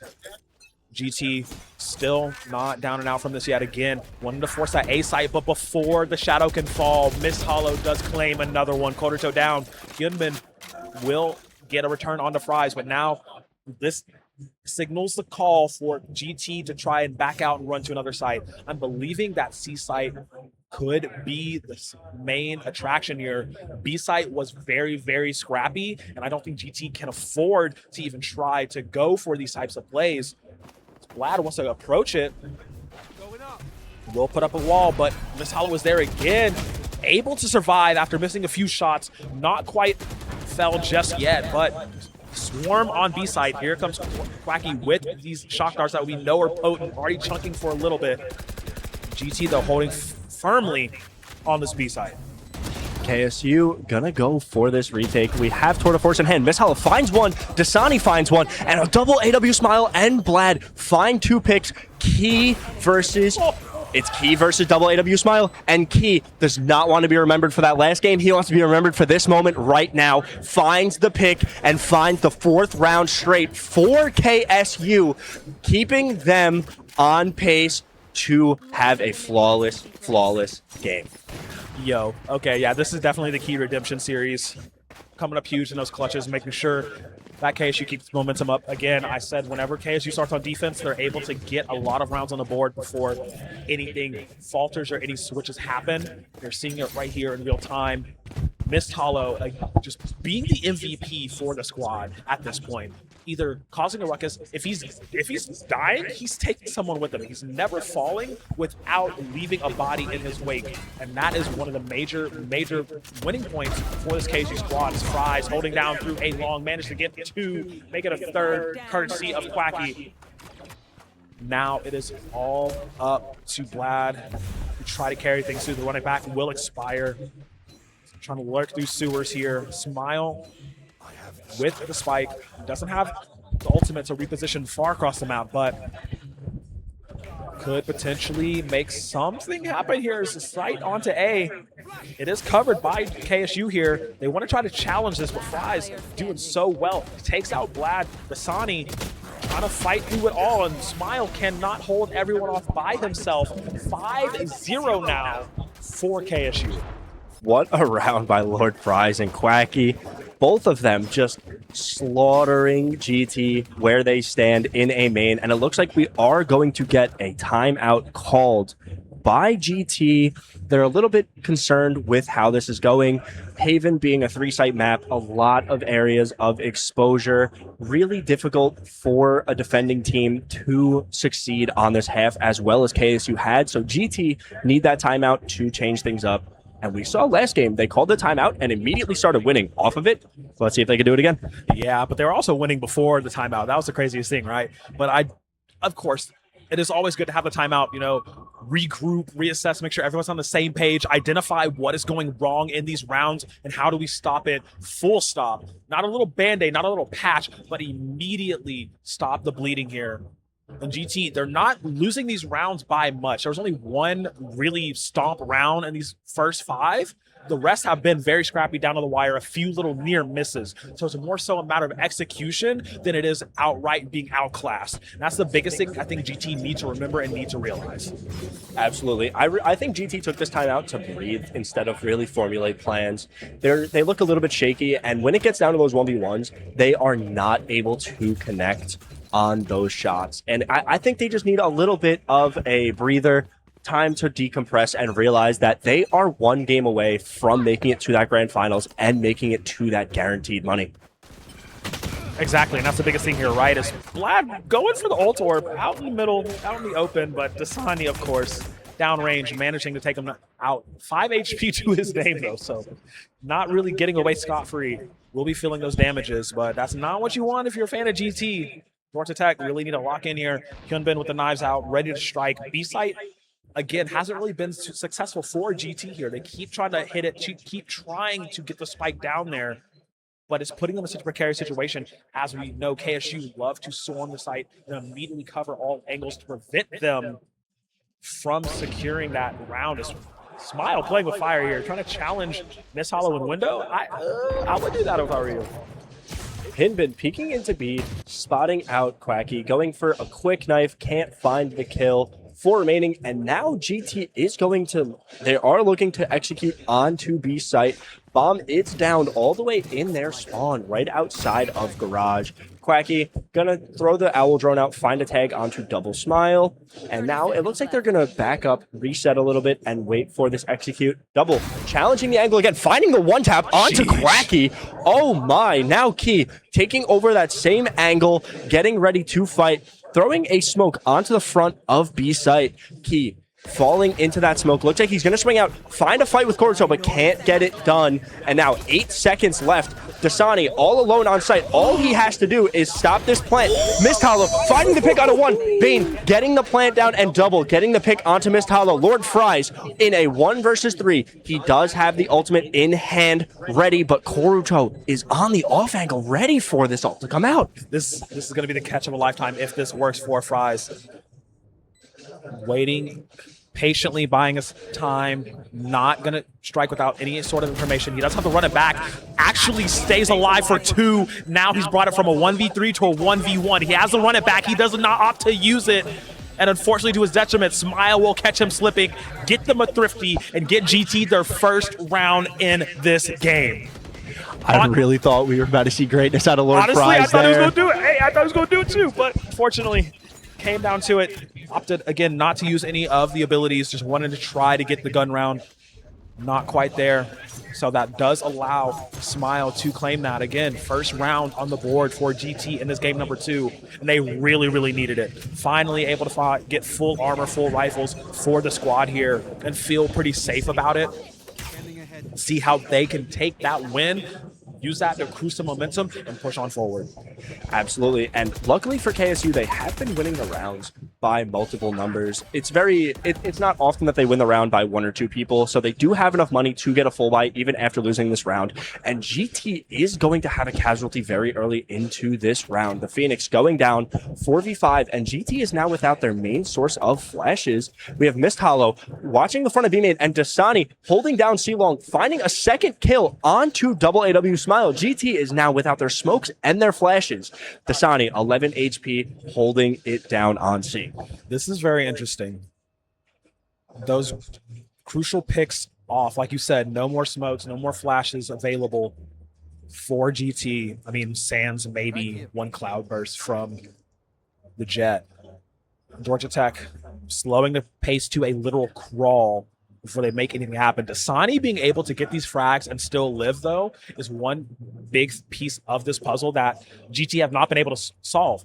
Last round, he got some frags, 5 HP, stopped the whole push. Quacky stopping even more here. It's just, if GT isn't able to get any opening frags off in the first like 20 seconds or so, they tend to fall apart. And just when we thought GT were starting to gain some momentum, we see that KSU snuff it out immediately, put them down, back into their place, and now this next round is just back to square one for Georgia Tech. As you see, these buys are just abysmal. Yeah, that was... I know Dasani had those really good kills, Mist Hollow as well, having the kills with Key alongside, but I really wanted to take a look at that kill by Quacky, holding a single pixel finding the one tap onto the attacking team. Bane now looking like he was going to dart A main, but not going to go for it anymore. All 5 GT players on very unfortunate buys. AW Smile, one of the only full guns on the team side of GT, finding a pick early, and now GT looks like they're going to attack mid. Very good that they managed that one frag to be Mist Hollow, who has been playing so good this entire series. This does open the door for GT to secure another round here. Again, going to push the tempo, pump the brakes. Let's sneak, let's be cautious, let's be careful, let's not overforce anything, because that's how KSU managed to catch them slipping and get these rounds back in their favor every time. So now, I mean, yes, they have a little bit of bleeding on the side of Georgia Tech, but it's nothing they can't win. Seaside looking to be the name of the game. Dasani trying to be the gatekeeper, preventing anybody from, Smile steps forward, wants to challenge it, steps out again, loses the 1v1. That's crucial. This is an excellent play from Dasani here. He finds the pick, sprays a little bit after, and now is tucked all the way into Cubby on C long. Someplace you'd never expect him to be. And now GT, losing their main smokes, are now leaving and heading towards the garage area. They got the pick onto Mist Hollow earlier in this round, so it is available for them to push. They're able to get in. No one knows where they are. And the timing on Quacky unpeaking couldn't be better for him. He peeks in, actually dies to Hinbin, and Hinbin turns around, finds the pick onto Dasani. 5 seconds left. GT is getting this bomb down. That has been the name of their game so far. And now it's a 2 versus 4 retake with the run it back available. Okay, yeah, it's the fact that Human got those kills and was able to plant, because had he waited literally even a second more, this round would have gone to KSU. Now GT are poised and ready to hold on to this, and yes, they will do so off of an amazing 3K play from Hyunbin, facilitating their success, getting them to, okay, they can pull it back. They have the potential to tie this up at the half. They need to keep this consistency up. They need to keep getting these opening picks, these opening frags that have led them to these long round wins. That has been the key for success for Georgia Tech here in their 2 rounds that they've gotten. Absolutely. And we do see normal guns on the side of both of these teams. No one going for the operator, even though KSU does have the funds for it. They just won't go for it this time around. The one thing I do want to see out of KSU that GT has done better is KSU looks like they're a little bit afraid of using some of these abilities. You have to run it back, which is one of the cheapest ultimates in the game at only 6 points, and they've held onto it the entire time without throwing it out once. It's really interesting. Yeah, you bring that up. I've only seen maybe one run it back usage this entire map, and they've been holding on to it the entire time. Want to see how KSU actually utilize it here. Another interesting thing to note, though, both Hunter's Furies are online should they choose to use them here. We know that some kills can fall immediately as soon as you hear it, and as soon as I say that, it is activated on the side of Georgia Tech.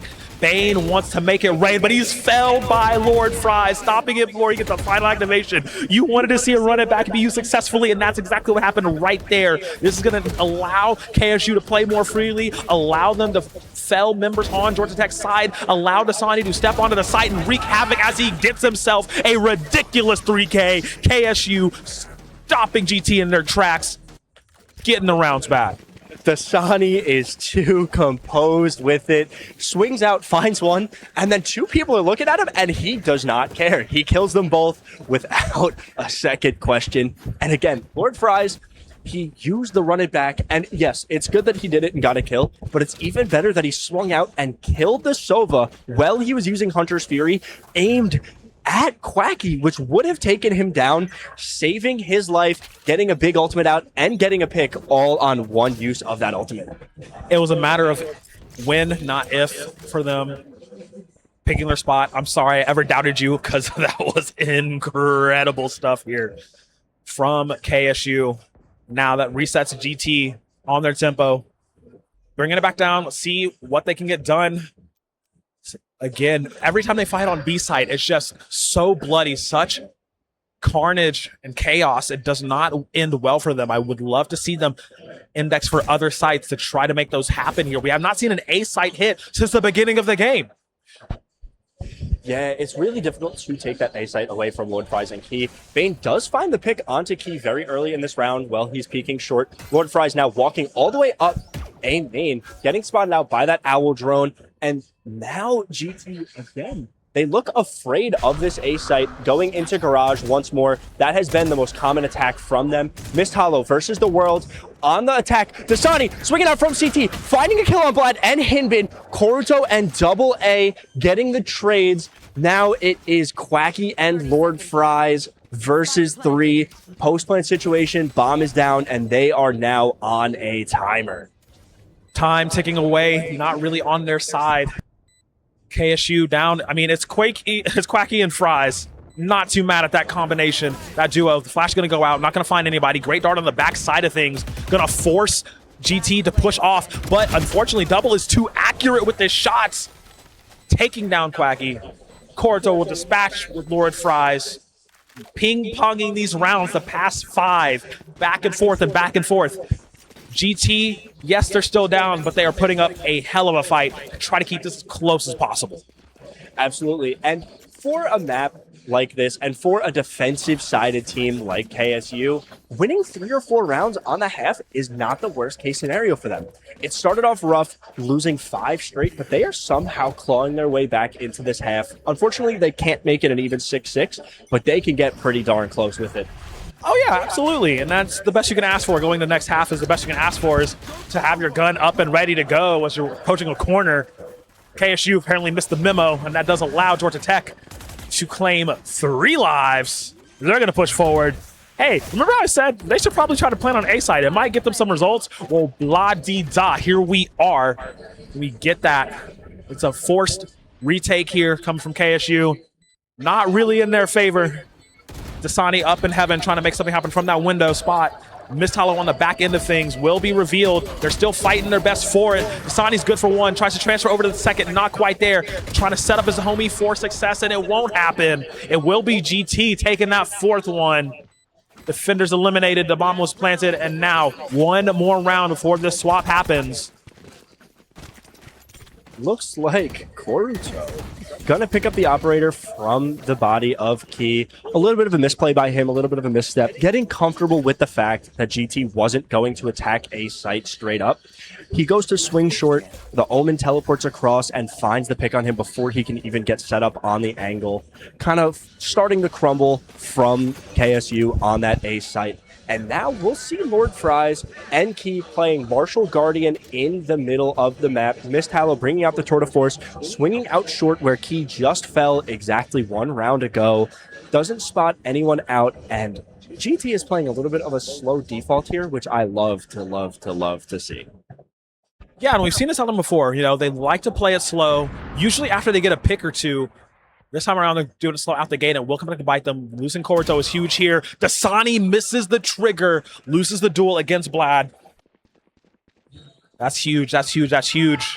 Losing that key piece of your game plan, dropping like that. So it's a 4v4 for this last round before sides switch here. Misalo again, though, like we mentioned, that tour de force online and ready to go. Wants to pump some holes through some bodies, create you a new breathing hole. And like you've been advocating, we see GT again going to that A site. They just saw success on it. They saw a little bit of success on it earlier in the game. They couldn't win the rounds, but that was just down to the 1v1 fights. Missed Hollow now, tour de force in hand.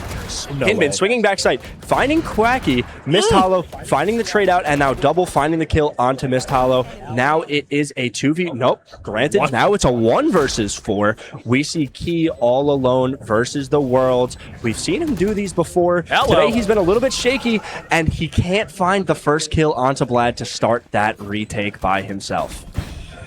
Swing and a miss. Good attempt. Honestly, I got real scared there. If a jet dashed up in my grill, I'm not going to lie, I will miss those shots every single time. So, but great on GT for bringing it back this much as we are swapping over. 7-5 half. Not bad at all. This does put them in the position to get this and send KSU home. I don't got to go too far for real. But to send them packing, denying them that rematch with UGA in the grand finals here. Locking in second so they can guarantee some money, or they don't want that map 3. They do not want that Lotus fight. GT poised to make that comeback unless KSU on this attack site stop them right here. We see KSU leaning heavily towards that mid window, ready to attack that B site and garage area. It is very lately defended. Double AW Smile, the only one on that B site, getting ready to throw his blind through. Missed Hollow looking at the Cypher trip that is on the front of B. They're getting ready to break it, and they're getting ready to attack. Bane now ready for this push from A-Link, and now KSU is going to actually wrap through garage and meet up with the Phoenix on GT's side. Here we go, riding onto the C side. Korto is there, running through the darkness, managing to find a few. It is still 3v3 at the end of it all. Bane trying to play damage duty, cleaning up the rest. GT, last 2 members off site. They have to walk into a little bit of a hornet's nest. They're pre-firing, trying to step in from downrange. That ghost is deadly. 1-2 trade, 1v2 situation here. Bane has a shock dart. Wants to get a little bit of info. Peeks for 1. Is good. Trying to shoot through the box for the other. Doesn't want to reload. We're going to shoot the shock dart out. You should have had your gun up, player. It's too unfortunate. Missed Hollow surviving. 11 HP. KSU holding on to this lead. What a great round by KSU, and what a great round by GT, almost making it work. We had Koruto finding the early pick of the round onto one of the attackers as soon as they got into sight. Couldn't find any more, and it looked like KSU just overwhelmed the 2 defenders on that site. Were able to take them down with minimal casualties and just turn that round into their own. Almost a win by Bane. That shock dart did come very close to landing, and Miss Hollow was only 11 HP, so we could have seen our first shock dart kill of the game. Oh, smile. Oh, smile. Once again, no gun, no victory. As GT immediately lose 3. Seaside looking too good to pass up the chances. Korto sneaky, managing to grab 1, but will fall in it. Bane nowhere to be seen, not with his team. Now has to make the decision. Do we want to try, grab something at the exit frag? Do we want to try and get something before this round ends? Or we're just going to go and call it 1v4. Really, really difficult to try even to confront them on. And that was just a matter of GT not being ready for the pounce from KSU. They don't play their attack sides similarly at all. KSU, when they have the attack side, they have the ball rolling, they decide together they're going to move together. It's none of these slow approaches, pick off, try to make a move after. It is we strike, we're going, the comms are clear, the decisions are made, and that's exactly what happened in the second round, and it caught GT off guard. Absolutely, and I love to see this out of KSU. This is what they do so well. every time they take a site, they immediately bunch up and group up and play off of each other. And especially on a round like that where it's their turn to force into GT's save, you love to see them they're not willing to give up a single gun or a single death. Unfortunately, they saw Lord Fries die in that corner to Koruto, who's just been so sneaky and all over the map this game. But other than that, I think they played it very well, staying on top of each other and just not wavering, not losing any guns, and keeping all of their money up. Get your money up, not your funny up. Name of the game here. Now, going into this next round, I want to see how GT set up to prevent the rush from KSU. Because, I mean, we know what's coming. You know, we already see the seeds being planted and watered. Let's see what the growth becomes of it. As they are playing back just a little bit, pausing for just a moment. Decidedly, I mean, if I was GT, I would try to reinforce more towards that C side, because we have seen time and time again that KSU like to force onto that as Key gets the lurking Koruto. Not going to allow him to thwart any of their plans. It looks like they want to make the call to rotate over to A. Look at Mist Hollow already in sewers, running up through that area, wanting to push forward here. And there's a slow encroach from GT now to try and reinforce this A side. That is a great pick by Key to get onto Koruto. That is almost all of their defensive information gathering gone with one bullet of the Guardian. And KSU taking this round very slow is something I love to see, because GT has the issue of commonly getting a little bit antsy, and it works out in their favor. Key dashing into sight, finding Bane, Hinbin getting the trade out, and then Dasani finding the trade. Now it is GT at the disadvantage on this round. Both of them in the A-Link area towards their own spawn, full guns, full armor in hand, but this is just a hornet's nest of a site to retake from the likes of KSU. Absolutely. It's still winnable for the GT gang. Never mind, JK. Haha, I lied. KSU, once again, just pouncing on it. Real nice. Real clean. They strike together. Like I said, it wasn't as fast as normal, but it was very well done. So, good on KSU, bringing it to 10, first to double digits here. They want that Lotus fight. They want this map 3. They are not done. They're showing that they still have the grit and determination to carry this through. Similarly to how GT were playing this in the last game, but it's still a long way to go. Absolutely. And again, the second time this game, you will see KSU win the pistol round, win their force round, and then manage to take down GT on their full buy round. And GT is now in a little bit of a money hole. I love seeing them save up here. Don't want to let KSU get to 12, because winning that many rounds back-to-back to force an overtime on this map is nearly impossible. So they're going to take it into next round, getting ready with full guns. Now we have KSU, super advantage here. Yeah, supreme display of patience by KSU here. Not going to rush into anything. Again, though, striking as a squad like we have seen them done before. Want to make this happen. Vlad only armed with the Sheriff here. Economy not in the best part for Georgia Tech, and they will get sighted. Fries, though, run it back enabled, so he does manage to get a little bit more info here. He knows Vlad is the only one on the site, calling for backup here right now, wanting to get as much done as he can, completely blinded through, manages to get one, tries to go for a second before he falls. That is actually the best case scenario that Georgia Tech can ask for. The plant is coming down, but the reinforcements are running to the site. Bane here, shock recon dart in hand, wanting to gather more information so they can have this place secure. Waiting for the go button is the rest of GT, and now that is the horn sounded. That's actually Miss Hollow taking out Koruto, though. They're trading back and forth, down to a 2v2 at the end of it all. Now it's a 1v2. It's only Smile left alive here, armed with only a Sheriff, and he gets him straight through the box, straight through the heart. Dasani with 17 HP here. Double loves these odds. Does he win the 1v1? Is he the new Sheriff in town? Trying to go for the defuse. He walks right into the barrel of the Waking Demon. Gets the kill, gets the defuse. GT. That was such a good clutch. Was that double with a smile, or was that Cassidy from Overwatch popping ult? That was phenomenal play with the Sheriff. Finds one and then finds the other one. Just unstoppable. And look, I can see him smiling from his seat from here, man. That was That was a phenomenal round out of him, but none of that happens if we don't get that Sheriff one tap. Yes. Fully blind. Yes. Mid-air too, by the way. That was just a great shot all the way around. And GT, it looks like they have pulled themselves out of this temporary hole that they were in. They finally have money. They finally have enough resources, and they gave themselves a cushion by winning that round, so they don't need to win every single round for the rest of this game. And they have a round or two to give now. Man, Blad really coming up huge for his team there to make sure they stay in this with reasonable economy intact. Now, GT back with rifles, wanting to push forward here within swinging distance. Only 4 rounds difference for them, tying it up, making things happen. Look at the scramble here.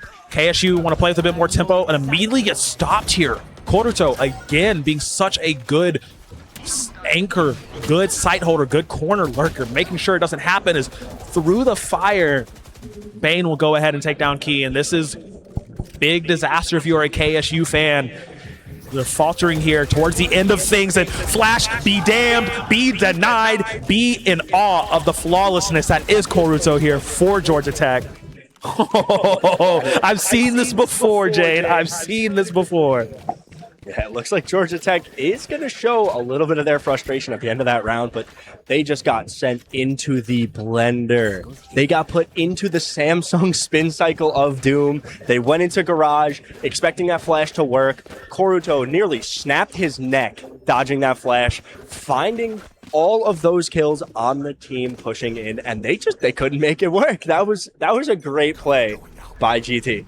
Such a great play indeed, and this does allow them to carry through. The momentum is starting to build for them, and I mean, GT has gathered a lot of momentum throughout the series. It has really shown positive for them.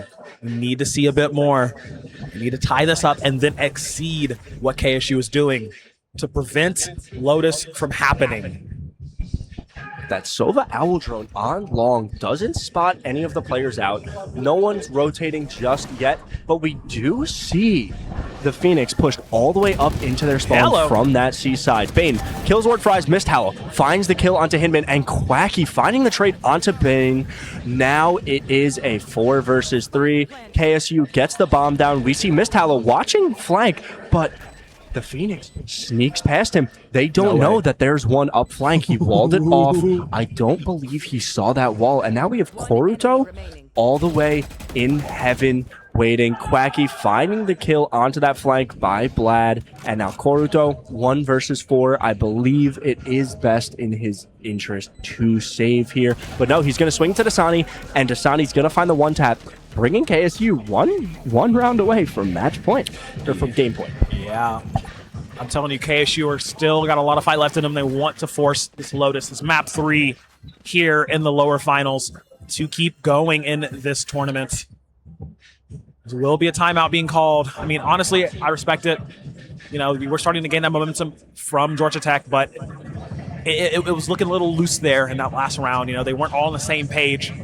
Koruto trying to lead the charge here with Smile, getting picked off here. Blad, again, having a really good performance, just being able to be in the right place at the right time, holding the line the best he can. Even if he falls, there is still some value gained from whatever play he makes here, but it needs to be cleaner. They need to be, you know, stronger together to make sure that the plays that they're trying to execute come up without people having to fall, without them losing members on their squad going into these executes. Yeah, this is a really good timeout timing by GT. You see KSU win 3, GT bring it back, win 2 straight, and then just as KSU was winning rounds and starting to claw that momentum back in their favor, GT puts a pause on it, they say no, and now we see the gun that I've been waiting to see on this map. Koruto, Odin in hand, the best gun to use on this map. Every wall is made out of some sort of paper mache. It's so nice to use, especially on an agent like Cypher, where you can ping people with that camera and just spray them through the wall as they're removing that dart. And now we have Key walking up mid, assisted by the Phoenix Flash. Quacky throwing a shock dart onto the front of C, destroying that Cypher trip that is waiting there for them. And now Miss Hallow taking a fight through a smoke with Bane, Only one bullet landing on Mist Hallow, none landing on Bane. No damage really given up yet, but a lot of space and a lot of information has been given. Quacky now throwing a recon dart onto long. It's gonna spot out one, doesn't spot out the one up short, and now Lord Fries gonna walk into the Cypher trip that was replaced by Koruto, waiting for his moment, gets pinged by the camera. Now we see Koruto with the Odin in hand, getting killed by Lord Fries. Now we have Blad in his run it back, backside, killing Mist Hallow, getting traded by Key, but he has a second life now. We see 3 players in the CT area on GT on this retake. We see one more in Garage, waiting for this 4 versus 4 retake to commence.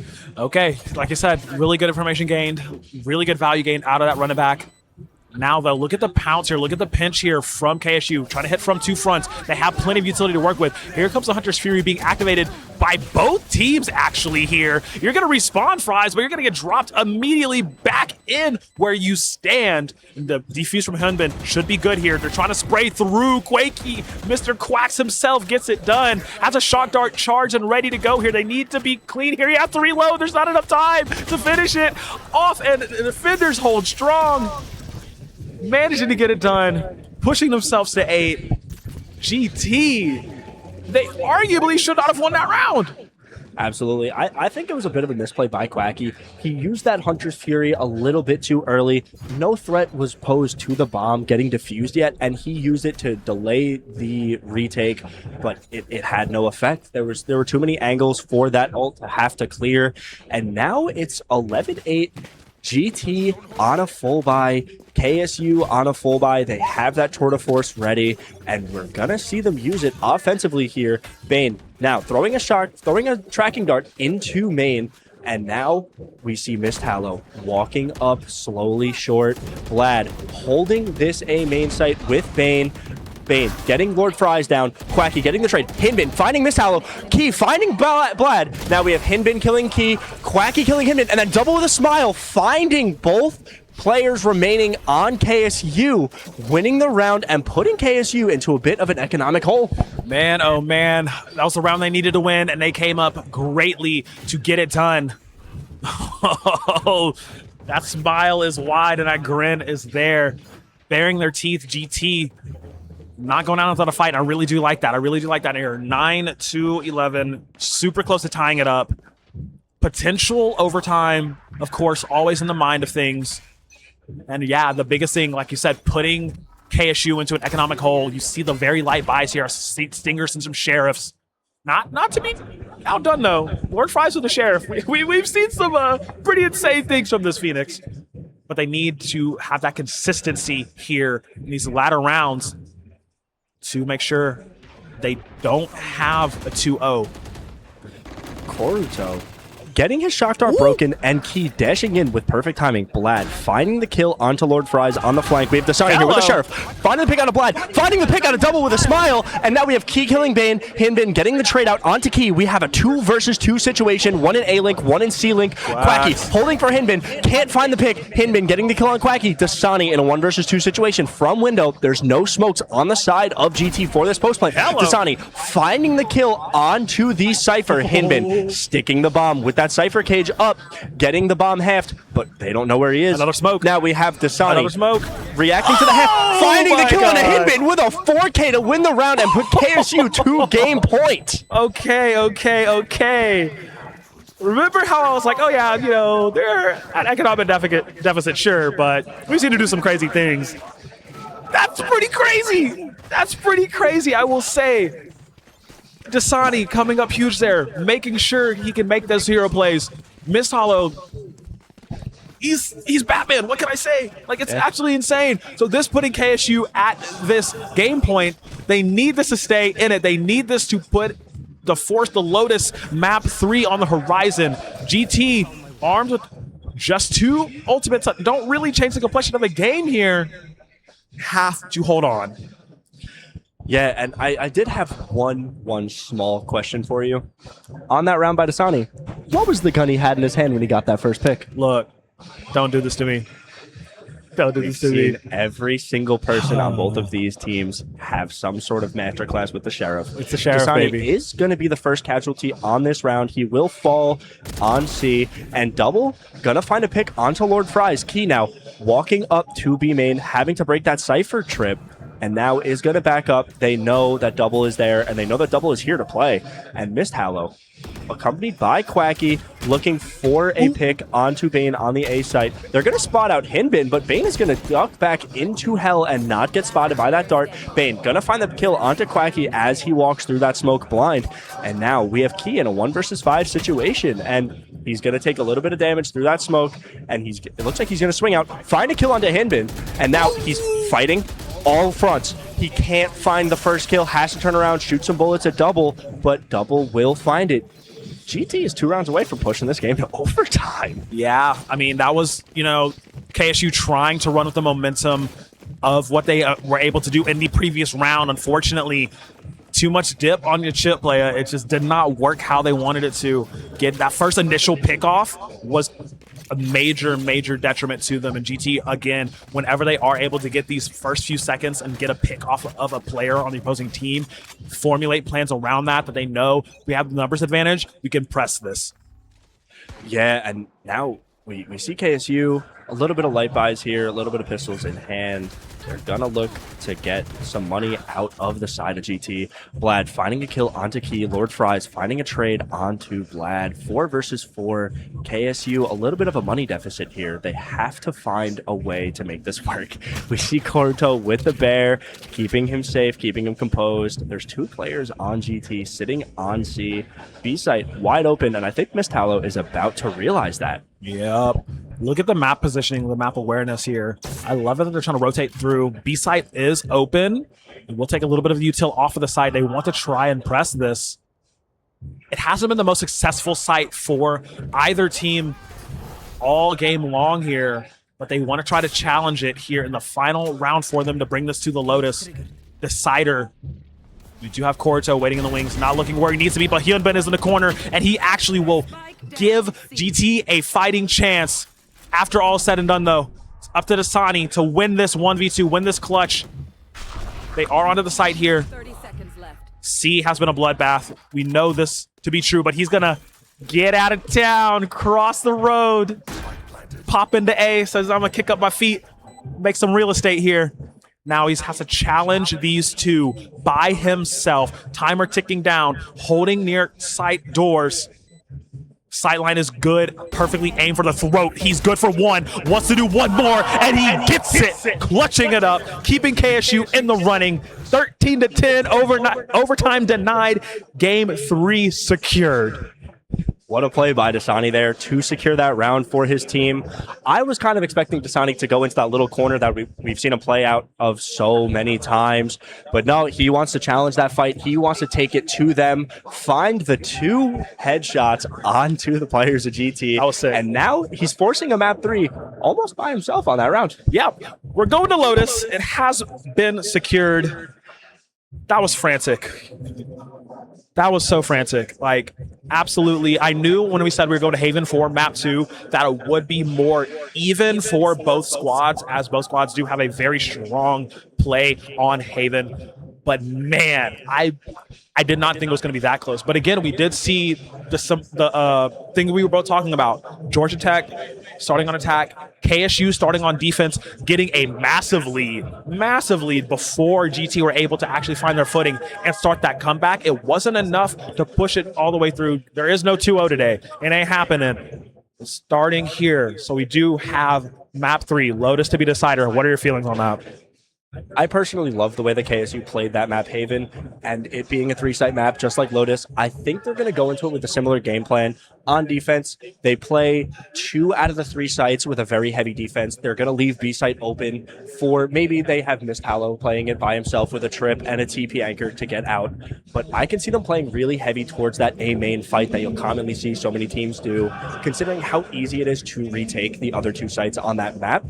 And for their attack, I think they need to do exactly what they just did. They play it slow, wait for GT to get a little bit antsy and a little bit. They get uncomfortable when they don't see anyone for a while. They get antsy, they peek out, and usually KSU will be able to capitalize on that and get the first pick of the round. We will have to see in a few more moments. Going to take a slight little break. Get your snacks, get your drinks. Meet me right back here in about 5-10, give or take. See you in 5. We'll be right back. DreamHack Collegiate Invitational, Decider Map Lotus, it's upcoming. Impossible. We love that word. It's a challenge to explore the unknown, to sculpt the skylines, to map the human mind, and propel humanity to the edges of Earth. At Georgia Tech, we are determined to forge a better tomorrow because the world is counting on us.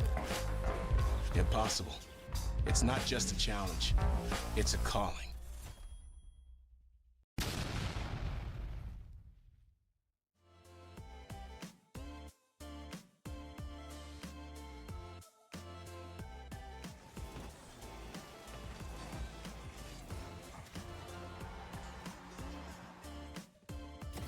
One enemy remaining. Spike down. Attacker spawn.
All right, all right, all right. Welcome back, everybody, to the DreamHack Collegiate Invitational.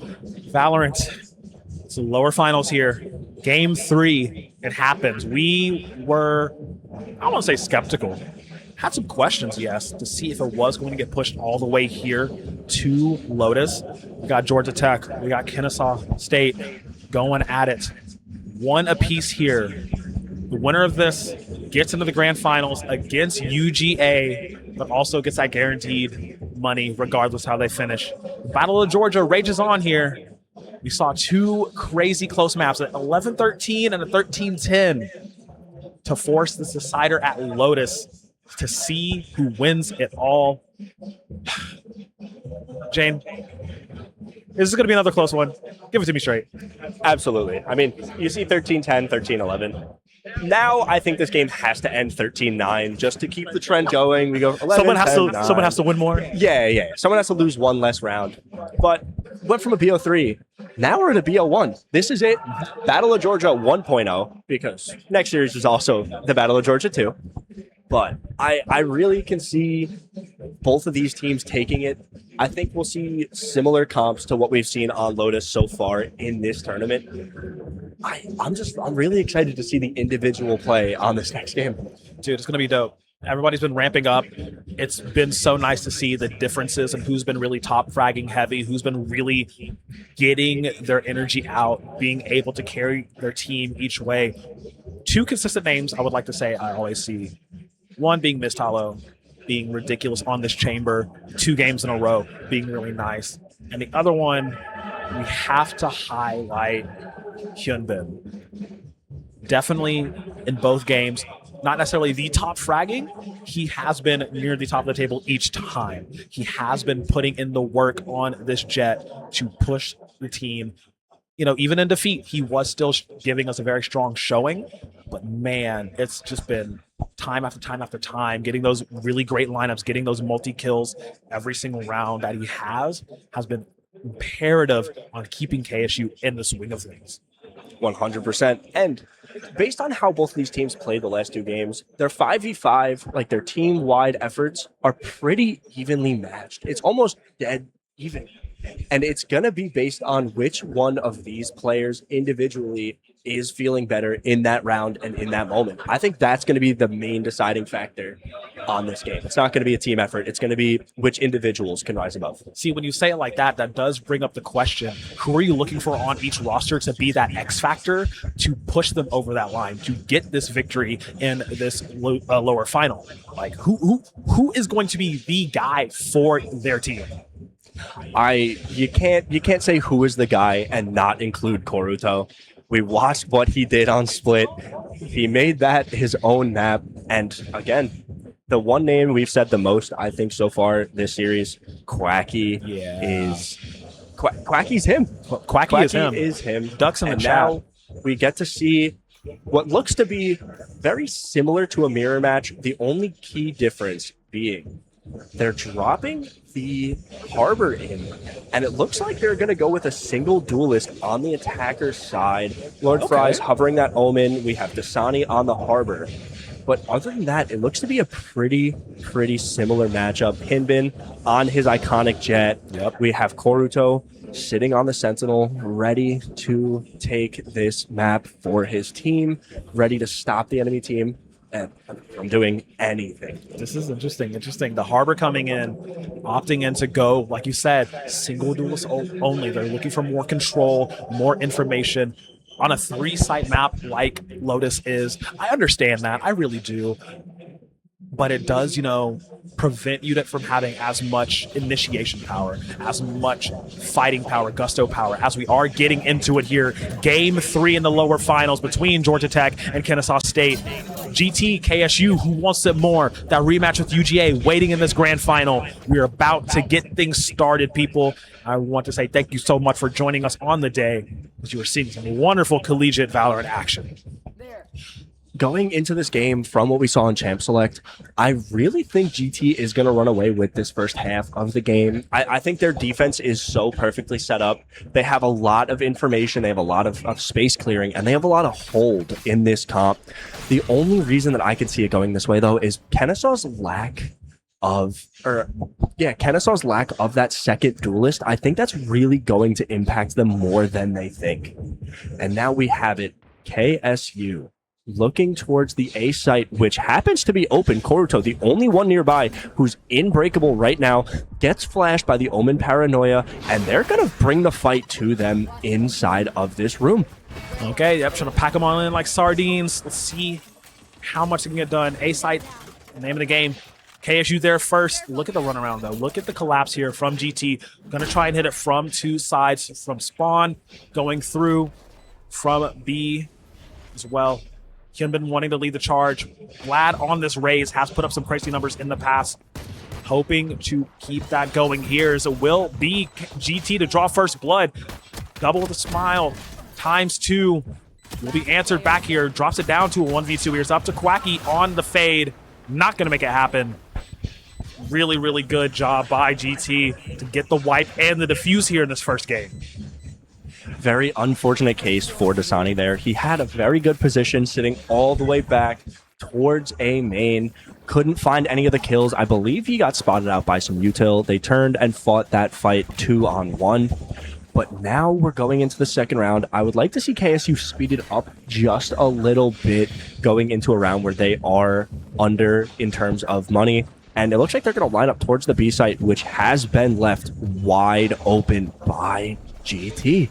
Okay, I mean, GT, Georgia Tech deciding to spend, go for some, lighter rifles. The Guardian in Hyunbin's hand, we've seen it do so much damage. So don't blame him for going ahead and buying up on that. Some Spectres to work with here. KSU, like you said, can make a dive for this B site here. It is wide open. Thorns, though, from GT. Activated, so that does sound the alarm. The call's being made. Koruto trying to rotate over, spraying through the smoke. Not getting anything done for it, but Vlad sitting pretty over on the C side. They wanted to run through B to get to C. Connector not too clear. Will lose key in the process. Now Quacky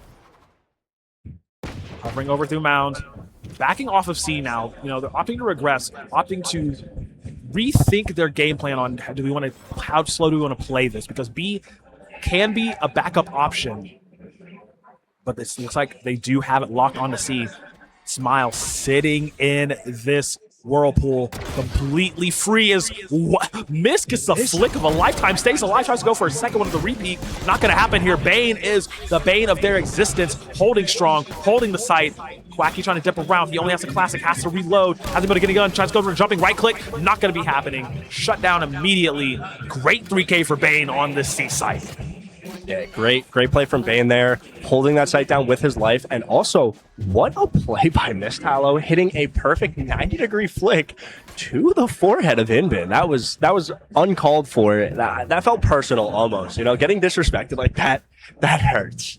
But now we have KSU on full buys, leaning towards the C site. They're going to send Mistallow to lurk up into the A main area. Might try to get some space rubble, but he is going to peek into this fade raise combo that everyone knows and loves so much. So good. So good. You want to try to hit a site with these two? Not going to happen.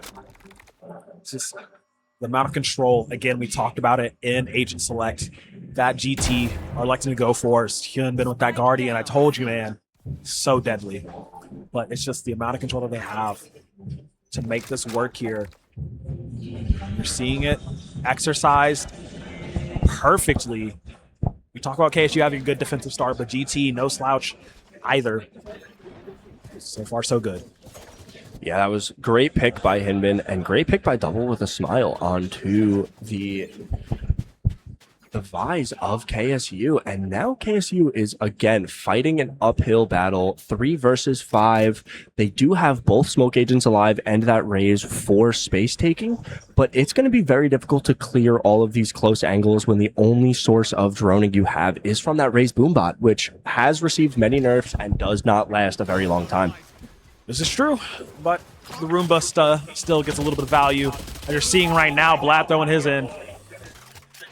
We'll get a little tiny chunk, but not too much. As the plant will be successful.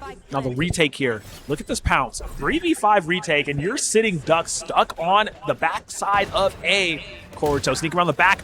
Not quick enough on the draw, unfortunately. His fries will fry him up real nice. I said they're corner ducks, but they're rotating around the A site so superbly. But Blash is going to jump in and grab one. But the thing is, Key is king. And make sure KSU holds on to this round, snatching it back. What a three-man spray transfer from Key. He saw the raise satchel into Dasani's face and pick up that one kill, and Key said, "You're not doing my boy like that without me getting a little bit of revenge." He swung out, saw all three players sitting there, and sprayed them down one by one as they were just sitting there. With the Spectre, by the way. Very impressive to do so. And we know how well he plays on this raise. So it's not too surprising to see his Koruto. Early Odin buy this time around. Wants to make things happen.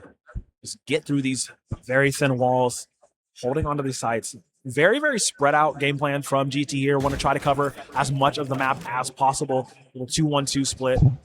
Not mad at it at all. This is the perfect position for Koruto. The backside to see behind the boxes to prevent any sort of aggression that KSU want to do. And KSU, again, wanting to play this opening very slow, not really operate, not really activate just yet. They want to try to get a pick, and they will be successful actually taking out Blad, removing that raise from the round. Can very much guarantee them victory as Fry tries to step through for another one, but will be felled by Bane here, who has seen the rest of the team coming. Gets traded 1-for-1. GT down 2.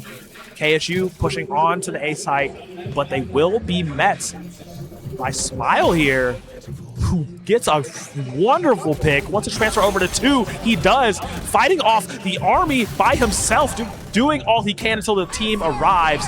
They will actually throw down the Nightfall in this 2v2. Quacky will get the plant here, will go unheard. So now they just have to win. They just have to secure it. Sitting in the corner. Koruto with the Odin, good for 1. Can he win the 1v1? Quacky cannot. Yunbin managing to save it for the team. Movement god right there. Pushing. GT up 1. Yeah, Quacky and Hinbin looking face to face in that 1v1. It's just whichever one can strafe better in that moment. And Hinbin takes it.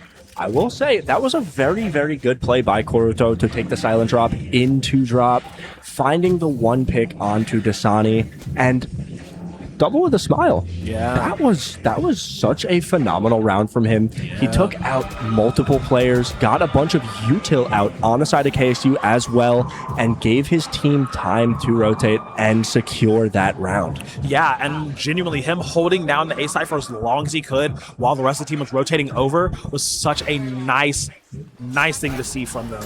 Again, allowing them to win that round is bubble walls up. You're having to fight through the big waves on the beach. See what you can get done here. And here we have Key pushing all the way up into that breakable section, taking minimal damage, and now we have Hinbin taking out Mist Hallow right after Mist Hallow takes out one of the GT players. Lord Fries sitting over by Breakable, watching that flank angle with the rest of his team on that B site, getting the bomb down. Dasani finding a pick onto Blad. Hinbin walking right into that wall from Harbor, taking out Key. Quacky with the quick trade. Quacky with the second on Koruto, and Dasani with the third one on Bane to make this a one-round game. 1 round separating distance between the two teams, and honestly, that was very frantic from both squads. A little bit messy, but KSU winning that last one. Very, very nice. And now we do have the Steel Garden ready. We do have the Rockets ready from Key. Very, very good offensive ultimates to have on deck for a hard push that you know KSU want to try to go for. Absolutely, and KSU, again, leaning towards that C site. They don't know that the Omen is the only one playing on B, taking an aggressive peek round after round, and the only source of utility that he has to back him up is that Vice Wall. But KSU dominantly takes over all of Mound. Hinbin, with the knives in hand, has 2 Thorn Traps in front of him, has the Vise Flash ready. Now we have Key ulting in with the rockets, shooting the ult at Hinbin. Hinbin dashes, dodges the rocket, finds the pick onto Key, and now KSU waiting in the middle of sight. Can't get any more space. Oh man, really good opening from Hinbin, managed to win that 1v1, but the rest of the team has to reliably back them up, and they fall as well. So this does allow KSU to get the plant as they do push off the rest of the members of GT. It is Bane, it is Blad, looking to try to make something happen here, get something back, approaching through the wave. Trying to keep that head down, prevent any headshots from flying through. There's one Seeker left, one orb. Try and peer through. Splad falling through the backside of things. Fries has an idea of where Bane could be. Want to keep him smoked out. Blad is also spotted. Only has the bandit, that machine pistol. Not really going to do too much here. Keeping him away, dissuading him from even trying to go for this retake. That's how the Roomba can't really do anything for it. Dasani will be good for 3. Wants to try to go for more. Blad being forced away just by Fries here. Dare he try to challenge it? I mean, everybody's going to fall in the end. Try to get some guns off the map. Very nice job by KSU. They lost the opening on that site, but managed to recoup it and push on forward. Yeah, now we see GT in a little bit of a financial hole. They do have enough money to get full armor and some guns, but you see it there. It's 3 of the players have 0 credits left in their name after this round is starting, and this is going to be a really rough round for GT. We do see Double holding that judge in hand. We've seen it once. We've seen it many times before. He is nearly unstoppable when he has a judge and anyone pushes near him. Lord Fries shooting out the Fade Eye while the rest of his team is again walking up towards that C site. We see the Steel Garden coming out. Vise popping one of her traps to delay this push. They do not care. KSU running through those vines, taking as much space as they can. Mist Hallow on one side of the wall. We see Hinbin. We see Double on the other side of this wall. They know there's one in the corner. No way. Hinbin finding the pick on Keith through the smoke. Koruto as well finding the pick onto Lord Fries. KSU 2 men down on this retake. 2 men down, but they're still going to try and hold it strong the best they can. Hyunbin, though, making sure they're falling, checking the corners, but he's spraying and he's spraying and he's spraying to God above. Quacky getting it done. Has to dig down deep for this 1v3, being surrounded on all sides. Run back into the own util of the team, hopping up in the box. Good for one more. He has the high ground. He is unstoppable. Falls down. That's the switch to the Sheriff. He gets it, and the ace to save the round for KSU. Pop off, young man. That was brilliant. Quacky, defying all of the odds, finds all 5 players of GT on that retake. He popped the ult early in the round, and he's only 3 points away from getting it back again. What a masterclass by Quacky. Oh my God. I'm in disbelief. I'm in disbelief. I said he wanted to win this. I did not know how hard he wanted it, but clearly he wanted it this hard. Map 1, we saw how hard KSU were fighting through that to even get to this moment right here, because Quacky, he says, I'm not going to let my team down, bro. And you see it, it's just insane. We need to see KSU keep the momentum and carrying it all the way through. Bane, early pick onto Lord Fries, and now we have Miss Hollow looking to get a little bit aggressive on this A main angle, looking for a pick back.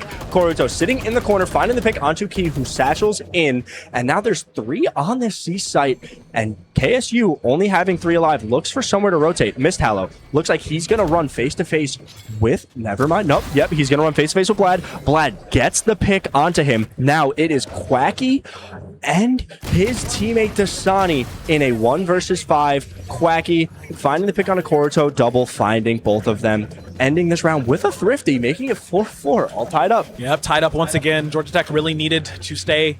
They needed that victory to stay in this, right? Economy not in the best spot. You know, getting that Thrifty, getting a bit more credits in their pocket. Full buy coming out for them. Well, almost. 2 light armors on that side. I do like the spread from KSU. We really need to see how KSU recoup this, right? They had 3 in a row. We're gaining momentum, starting that rally that we've seen them do before. Previous games, previous maps. Will be stopped momentarily, but they're in a really good spot. Look at the ultimates that are available. You have the Harbor ultimate, you have the Omen ultimate, you have the Fade ultimate. On the offensive side, that can really make things difficult for GT, and losing Double is not good for those odds either. As the doors go open, we do see that Miss will grab another one. Dasani for a 3rd. 3 down. Easy for KSU. Wanted to take this A control. Bane and Blad not there to stop them. It should be C site for the taking. Yeah, we see KSU getting into this comfort post plant that they love so much. They love planting this bomb for Mound, and they love attacking the C site. And they, most of the time, you look at the minimap, they are staying together in groups of 2. The only one that is separated is going to be the Vice, but there's 2 players playing in Bend ready for this trade.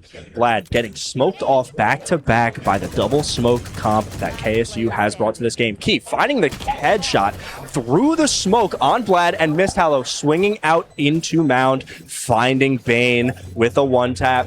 KSU losing nobody on this round is huge for them and huge for their money, and now we have it again. GT with a timeout. Yeah, it's a much-needed timeout.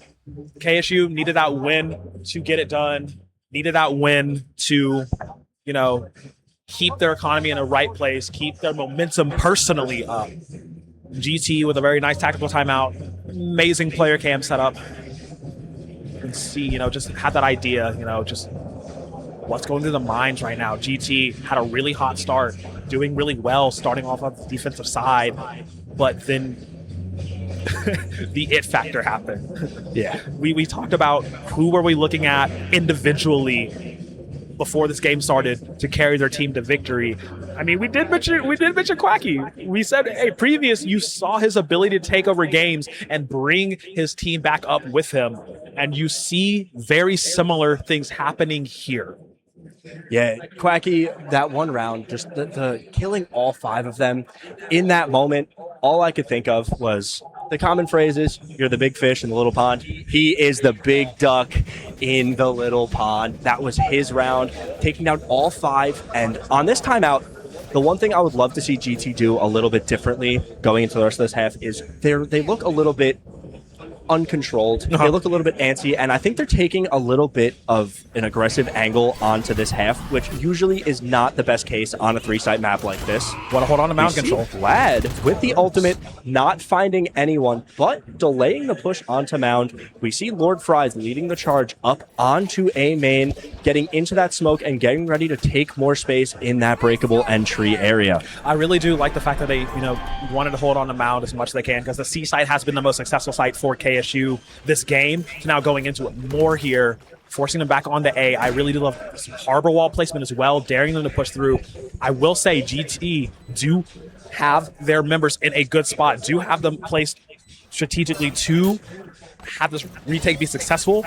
Key right under the ropes, looking to see anybody jumping over, but will not have that just happen. Seattle's Fry is going to get rid of Hyunbin, one of the better entries options for Georgia Tech.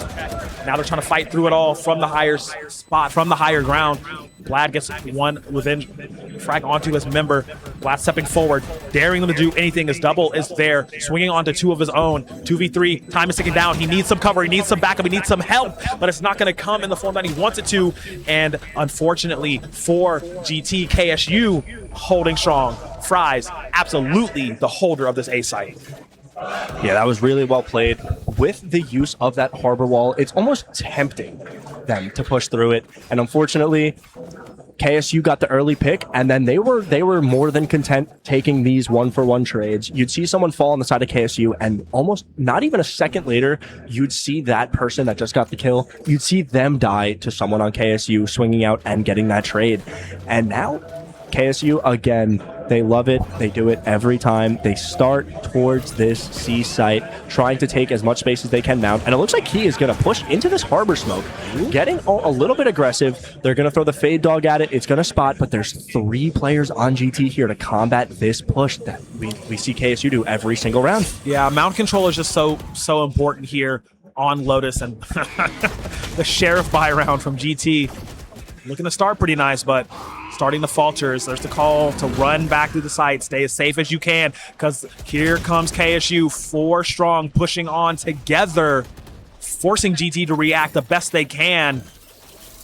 They push both members of the Tech off the site here. It's full control. The guns are just not on the side of Georgia Tech here, so they have to play this a lot more careful than you would normally think they do. As he steps out of the smoke, tries to dodge around, Fries gets good for 1. Bane will trade him, but Bane will fall. The number advantage just too good, too strong for GT to deal with, and KSU up to 7 here. Last round before we swap.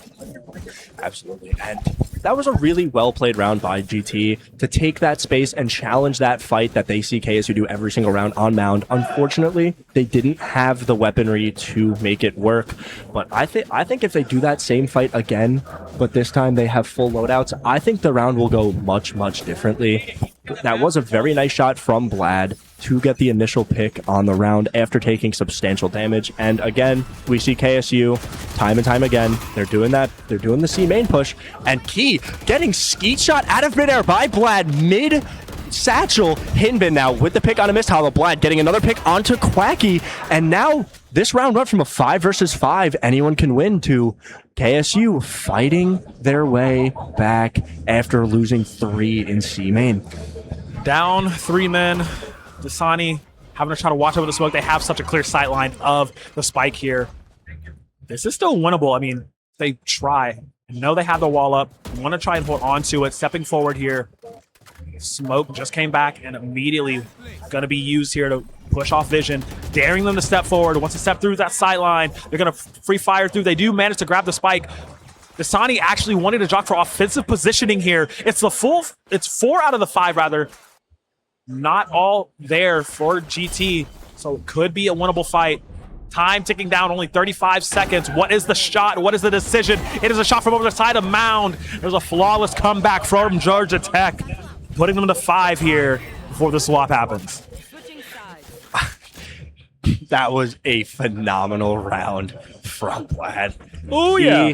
He gets into that harbor smoke. They put the armor up, and it immediately gets destroyed. And then you see Vlad flick many feet into the air, finding Key as he's satcheling out, skeet shot him out of mid-air, setting up the rest of his team for victory on that round. Genuinely perfect aim. Like, could not have been any better. So we will get back into it. Sides are switched now. GT on the attack side of things. See how their slow and steady gameplay will lend it to KSU's damn strong defense. Will net them the win here in this game number 3. It's been pretty back and forth all weekend long between a lot of these teams, these two included. We have to get a bit more going as, once again, C mount control, name of the game. So important here on Lotus. On this pistol, we're starting it off, and we do get a little bit of a peek here. Key gonna notice something is a bit of a miss, and there will be the smokes, the paranoia sent out. Fries, though, holding strong the best he can. Traded through. KSU losing 3 members in that interaction. Not the best case scenario for them. GT want to push on. Taking those kills and actually going to run over with the information that they've gathered. Have realized A side is wide open for the taking, and they want to go for it. Now we see Quacky going to this A site to hold it all by himself. To his advantage, he does have the Vise util, the Vise wall, to let them know when they are coming out of main. So all he has to do is worry about Tree right now, and there's only 2 in Tree, and it looks like they're going to hit the door and try to escape and run back to that B site. And they're going to meet Mist Hollow sitting up in heaven. He's going to wait for his teammate. No, he's going to take the angle, find the pick onto 1, find the pick onto 2, find 3, making this a 2 versus 1, just like that. Koruto finding the pick onto Mist Hollow, bomb in hand, 13 seconds left. We're gonna plant this bomb on the B site. 1 versus 1, Quakey versus Koruto. Who will win? Koruto. Listen, man. That's kind of unfair. We've seen you do it before, and it was unbelievable then. But to do it in this, like this, just to walk up, I'm gonna shoot through the door frame, get 1, spin around, pop the block in the other. All right, GT, much needed win. Like I said, you need to stop that momentum that KSU were accruing. It's a good way to do it. 2 rounds in a row here. Now they're gonna be the first ones to a goodbye. I think GT are starting to wake up, you know. Now that they're on the attack side of things, they're able to move a bit more, I won't say recklessness, a bit more gusto. Yeah, a bit more passion as well. Like, you can see that they want this win. You can see that they want it for themselves, and they want it for their fans as well. They want to be the best team in Georgia, and we have 3 Georgia teams in the finals here. So whoever wins his lower finals has to go play another Georgia team, and GT wants to be known as the better of the 3. Well, to decide that, they got to get to UGA first. The Titans waiting on the upper side of the upper bracket in the grand finals is again on this mound control, trying to make it happen. Thankfully, there was a smoke screen to allow Fries to step and dip and live through that for a moment at least. So we'll be traded 1-for-1. But now look at the call from the side of KSU. They lose a member down. They want to try and press and rotate over. Cover as much ground as they can. Seeing if anyone wants to dip back through B. It will be spotted, though. Will be scouted. As GT still huddling on that backside of things. Don't really want to make a move too fast, move too soon. This is their playbook. They play their offensive rounds rather slowly to start and then encroach in as a group and try to get picks. As a whiff will cause Miss Hallow to fall and Hyunbin in there as well. Again, full sight there. Paint Shell's not going as far as they want. Trying to get that plant, trying to shoot through that thin wall. Brother, you only have a pistol. It's not going to do too much. What a good round out of GT. They get the 1-for-1 trade, which is a little bit unfortunate for them early on. But KSU just couldn't land the shots. GT overwhelmed. They positioned it perfectly, and they timed their execute very well. Now we see Keilen 1v5 picking up one onto Koruto and Blad getting the trade out. GT 3 surviving into KSU's full buy round. This round really does matter a lot for both of these teams. KSU does have the advantage in terms of firepower, but even if they win this round, if GT can take out 2 or 3 players on the KSU side, they will be looking at a very, very good position for them. For sure. Okay, momentum starting to accrue. 7 across the board, all tied up, ready to go. This is potential here, though. I mean, guns across the board, really, really nice. As we will get that nice little fade sentry up at the top. Still, slow start from GT. They want to optimize this by getting any stray frags off to the sides as they can before they really want to go for anything. I do like this approach, though. They know that Fries could be waiting literally anywhere. As we look at the flanking here, look at the positioning. And now we see Koruto looking for a little bit of a fight. Going to spray through that box and let his position be known. And the rest of GT, just like KSU, just like every team does, they want to start on this C side of the map. They don't know yet, but the Vise and the Rays are playing a high-low angle. They're actually going to move back a little bit. It looks like they might give this site up after this utility goes out.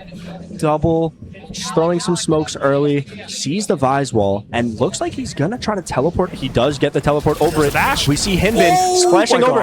And now we have Key getting both of these kills with the Vise wall still up, so no one can follow in on the side of GT and look for that trade. That was so good. Being on the corner where he was, seeing both members jumping in, getting both of those frags, and then being able to retreat back into cover safely, staying alive. Very nice job stopping the offense from KSU completely. Absolutely love that. Flawless round coming back from KSU.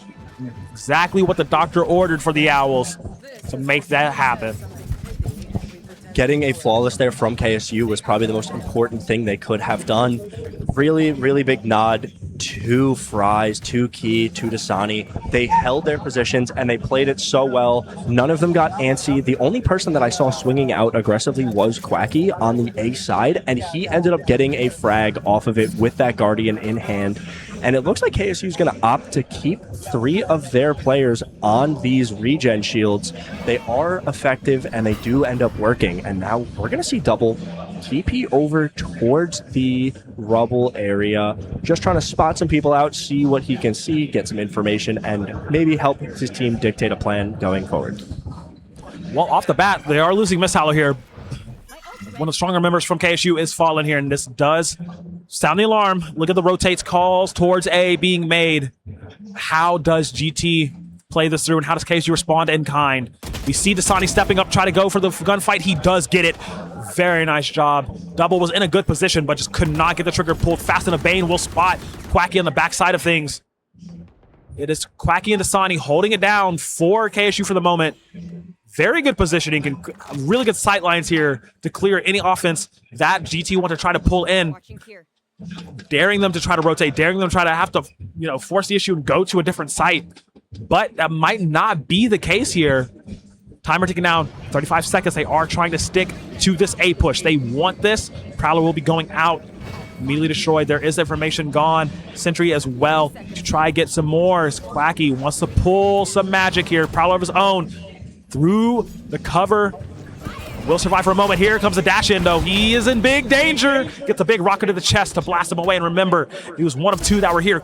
He has ran back to back up his teammate. Dasani is still untouched, unchecked on the backside. Spike will go down by Hyunbin, but they have to fight for their lives right now. Hyunbin managed to finally take down Dasani, who's been a thorn in the side, making sure that it does fall. How do we win this 2v2? How do we win this tango? Fries rotating from the side, catches Blad slipping. That's how you get it started. 1v2. Hyunbin sees the jump in from Fries, but can do nothing about it. Gets the frag, gets the defuse. KSU holding on. That's a great retake from KSU. They managed to delay the push a little bit, get some early picks on the round, and they went into this 3v2 post plant, and they end up getting all three while only losing one at the end of that round. And at the expenditure of that raised rocket being the spearhead to dictate that site being taken, KSU now in a very, very good spot. We still see two of the players with regen shields on. They all have money besides Quacky. And they are in a really good spot, and now we have GT with Sheriffs and Stingers in hand, and we've seen what they could do with it once, and I believe we'll see it again. Oh yeah, we remember those little bee stings, but it looks like they are just going to go for the Sheriffs here. A bit more bang for your buck, so to speak. All right, locking in for it. They see the fight at Mound, and yeah, they're going to want to get away from all of that. Key, big game hunting. Nice rifle play. See what more they can gather from this. Does GT want to try to press through that? They're going to go for that ult point. Get another ult orb, one away now from that Nightfall, from that big silence. It does look like they still want to try to claim this C site. Not really budging for now. But, I mean, of course, KSU, they're going to be wise to this. They know this. They've seen this before. They've done this before. This is a very common play that a lot of teams will do.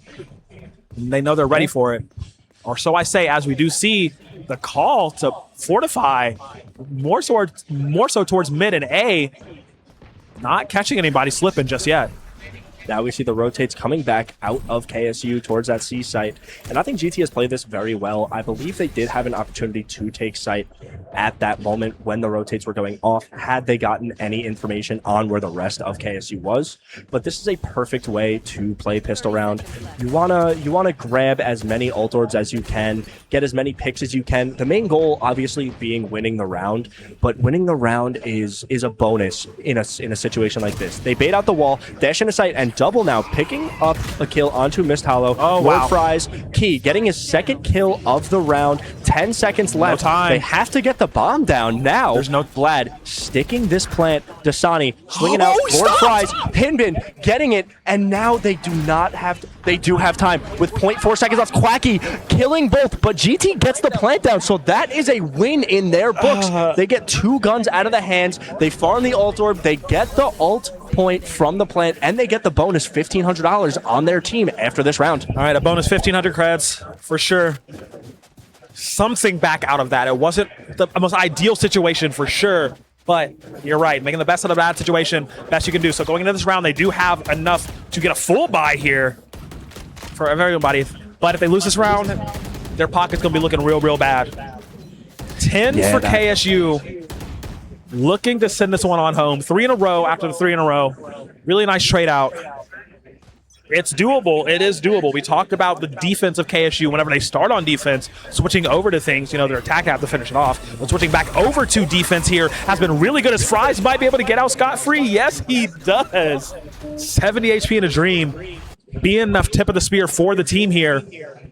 Really trying to make this work best they can. That's a really nice start to their offense. Fries sitting out. Wants to get that paranoia. Wants to get that little chill down their spine. This Mist Hollow keeping GT from entering the spike. All their efforts.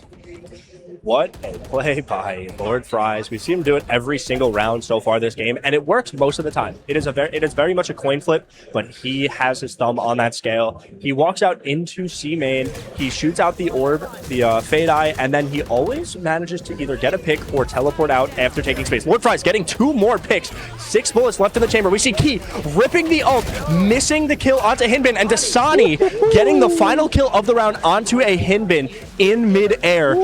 KSU 1 round away from pushing this to game and match point. Oh, yeah, and immediately off of that, they're going to go ahead and call for the timeout. It's a much needed timeout. It's very, very paramount that they regroup, get their heads together, get the ideas. It was like, hey, bro, what are we doing? How do we get through this stalwart ironclad wall that KSU have? It's so difficult for GT to break through the defensive line of KSU. I mean, again, Quacky and Fries really playing immaculately, and Key, when you need him most, seems to just magically appear with a rocket to thwart any plans that GT have. Coming into this next round out of the timeout, though, I want to highlight the fact that they have the Omen ult, the Fade ult, and the Vice ult all ready and available to use on an offensive. Nightfall can really turn the tide and turn the page of success for Georgia Tech. KSU, they have to be ready for it. Yeah, I think the one thing that GT needs to figure out first is how do they stop Lord Fries from being as aggressive as he's been allowed to be. He swings out every round and does the same thing, and it always works. GT has not had the ability to adapt to it just yet, and it looks like they are going to go into it with a little bit of a similar play. Koruto finding the kill through the smoke onto Lord Fries. Right, exactly what they need to do here, taking out one of the better smoke agents and half of KSU's smoke agents entirely, leaving a little bit of a hole on this C site. Mist Hollow versus the world, ready to defend this site from whatever they throw. Okay, 1 member down. That's a really good start of things. Again, GT like to play their attack slow. They get those frags and they start to push on a bit forward. See what more they can grab from this. Let's see how well they can turn the tides. After that timeout, that regroup, that tells them what they need to do. How do they execute these plans? Key sitting out with the Outlaw. Downrange, daring anybody to step into the realm of the A site. I'm liking it, but of course, the squad rotates together, they move together, and it will look to be A-side being the name of the game. They're trying to push forward on it. Hasn't really been caught onto by KSU just now, because they still have B and C heavily fortified. And now we see Key. It's 1 man versus an army of 4. They're going to pop the door on tree. No one's going to go into it, but now he has to be conscious of it. He has to think that there's a possibility that someone's in there, and now they're walking up. We see Quacky walking over 12 seconds. towards B. 10 seconds left, going for the plant. We now have Harbor throwing the ult out. Koruto finding a pick onto Mist Hollow. Quacky throwing the decay onto stairs. He can't find the pick. Bane and Blad both find picks, and now it is Key versus 5, Outlaw in hand. Can he do it? I mean, he can, but it would be a tall ask. Unfortunately, not going to happen here. The biggest thing about that, though, we're talking about those ultimates online ready to go for GT. They didn't use a single one of them. That was, again, their slow, methodical attacks that we've seen them use time on time over, getting a pick, taking somebody out on the wings, on extremities, and just slowly encroaching. Not having to go ballistic, not having to go crazy to really make the round theirs, and puts them at 8. And now we see it. Key pulling out that operator, ready to defend this A site. And we have Quacky playing with him now. I believe they're going to just try to play a little one-off angle on both of these sides. And Lord Fries not opting to peek out into sand this round. And they're leaving Harbor, Dasani, all alone on that C site. And they're going to move Mist Hollow over towards B to play with Key, who is also on B with that operator. Blad Shoulder peeking Key finds out that this team is ready to play with the op, and now all 4 members sitting outside in Sands. Double looking for that Vise wall, but not spotting it, which means they might explode out onto the C site into a Dasani in that close corner. Steel Guardian comes out. Dasani finds one, can't find any more. Puts his gun away to bring out that decay. And now Lord Fry's getting a pick onto Double, but GT gets the entirety of C site. Yeah, they get the site. Bane trying to go for that plant here. Very, very scary situation. The Nightfall is still available. This would be the perfect time for it to try to throw it out, you know, disrupt the lines of communication across the board here. But Key with that operator in hand, really foiling a lot of the plans. Bane finally going for this plant. Paint shells will push him off. Defensive Nightfall call from KSU to prevent Georgia Tech from pushing anymore, to prevent them from getting the plant down. That will be both members felled on the site, putting KSU at series point. That was a really good call for that defensive Nightfall from the likes of Quacky, being able to get in there and bring both of those players on GT down to a very minimal amount of health, stopping them from planting and just giving KSU more time to recover from that Steel Garden earlier in the round. And now KSU, full guns, full money into GT on, they forced as much as they could. They all have guns, but not all of them have the armor to continue going on. And Koruto gonna swing out into A main by himself, gets spotted by the Haunt, and now he's gonna back up. We have Koruto and Double both ready. Double gets spotted out, gets hit by the blind. Man. Quacky with the pick. Dasani through this with the second pick through the wall. It is all falling apart for GT on this round. Nightfall still in hand. Vlad trying to spray through the smoke, get a pick out. Dasani only on 22 health. Quacky on a light 40 health. Both of these players are one shot here. All right, can you dig down deep enough? Do you want it bad enough? Georgia Tech, you only got 3 members alive. Low health bars on the side of KSU does make this doable. It is a winnable scenario for them. Again, still holding on to Nightfall, trying to make use of it the best they can. Key holding on to this angle with the operator has been deadly and surgical with the precision so much this game. They want to make sure the C rotate being called over can be thwarted. Koruto hiding out in mid, trying to catch anybody rotating through those halls. Not quite going to happen.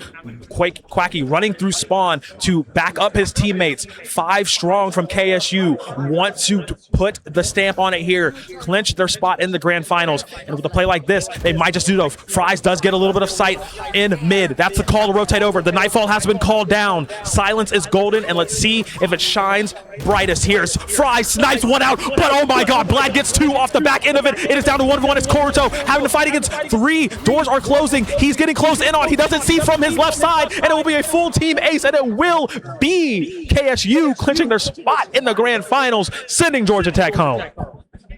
What a round, and what a game by KSU.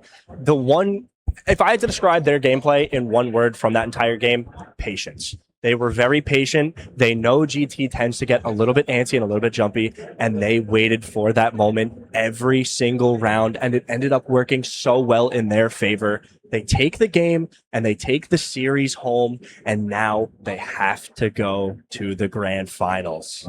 Grand final secured. Money also secured for KSU. Whether it's the 1,000, whether it's the 750, either way, they are leaving here with a nice bit of change in their pocket.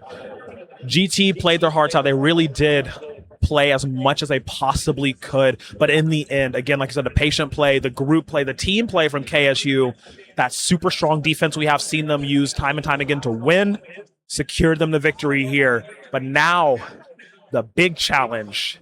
It's a rematch from winners finals yesterday, which was a 2-0. They're going up against UGA. I think the main difference between yesterday's series and this series is KSU has the warm-up now. They're warm, they're ready, and UGA hasn't had that opportunity to get a warm-up game or a warm-up series yet. I can't really predict a winner on this because both of these teams have such differing play styles and such differing mentals where it's going to be, again, like we just saw, where both of these teams were so evenly matched in terms of skill. It's going to be an individual performance thing, and I believe that is going to carry on into the grand final series. It's going to be so much fun to watch. I'm ready for it. We got to take some time to cool down, though, before that happens. Again, I want to say, Jane, thank you so much for being here this weekend, rocking the desk with me. When we come back, we got another BO3 to get through. 2 teams remain, 1 victor to be crowned here at the DreamHack Collegiate Invitational. We'll see you on the other side of a break. Come right back here, though. Impossible. We love that word.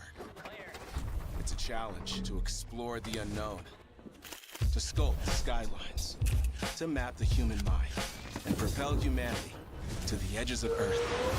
At Georgia Tech, we are determined to forge a better tomorrow because the world is counting on us. Impossible. It's not just a challenge, it's a calling.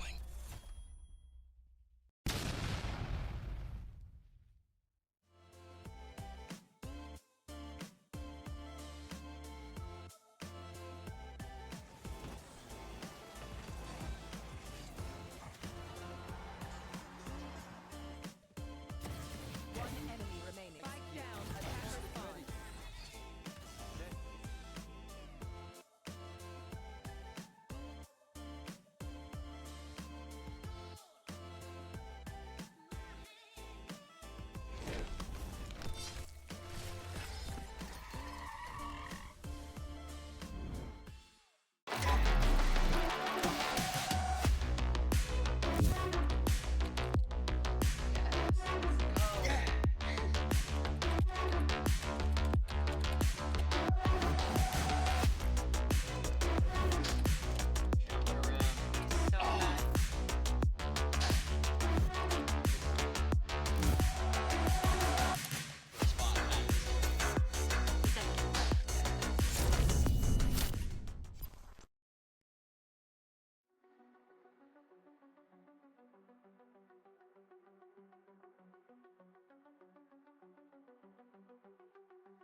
All right, everybody. We are here. We have made it. It's been a long journey, but we've reached our destination, the grand finals here, DreamHack Collegiate Invitational 2026.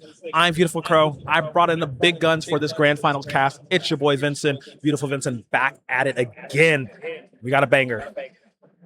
That we do. I'm so excited. I feel like we had the opportunity to kind of get a sneak preview of what this would look like yesterday, and things were a little bit wild and also a little bit one-sided at times as well. UGA, we talked about, has been the go-to. We've expected them to come here into the grand finals. The question was who was going to meet them, and would they even be able to put up a fight? I think the answer to both of those is that Kennesaw has been that front runner, and we sort of did see a little bit of a fight in the upper bracket final. Kennesaw back for revenge. Back for revenge indeed, and primed and ready to go. That's the biggest thing here. They just had a pretty banger 3-game series up against GT. Georgia Tech put up a really good fight, but in the end could not finish their food.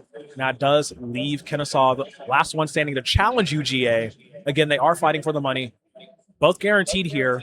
$1,500 for first place, $750 for second place. Of course, you want the bigger coin purse when you're going home at the end of the day.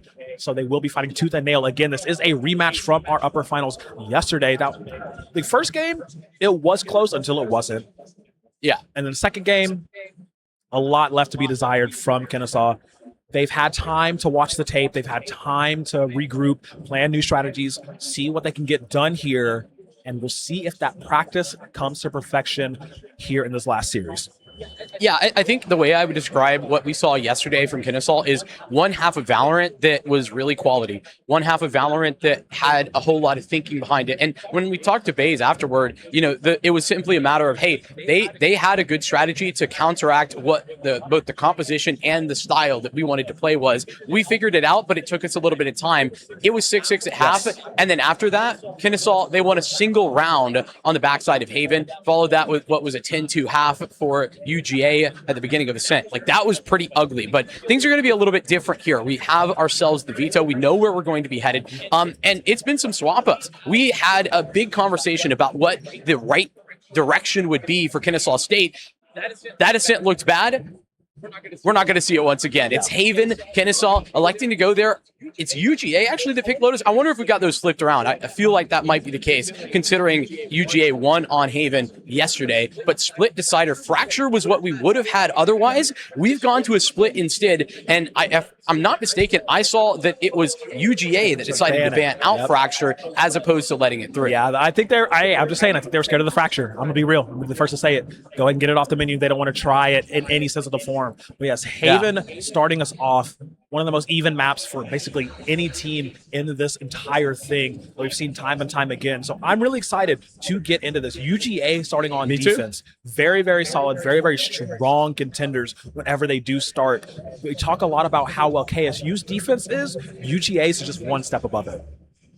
Yeah, I think in general as well, UGA showed that their ability to make adjustments, to change whilst the game is going on, was so significantly stronger than what Kennesaw was able to put together. And I think that's been the story of Kennesaw State throughout this event, is that they're capable of good things. They're capable of great things. But what they struggle with sometimes is if they are pushed in any direction, sometimes they don't quite have an answer for those problems. And I think that's something that they need to be on the money in today, especially when, listen, I'm going to keep it a buck. Crow, you were casting it. They weren't shooting at their best over the course of that. In particular, there's one guy that comes to mind, and it's Key. Yes, that's one of the biggest things, right? They did get that win. Again, it was a 2-1. It was very scrappy. It wasn't clean. It was down and dirty. And that's the thing. Like, again, playing against Georgia Tech, you kind of got to play a little down and dirty sometimes. But if you guys want to have a chance against UGA, against the Dogs, you have to clean up your gameplay. And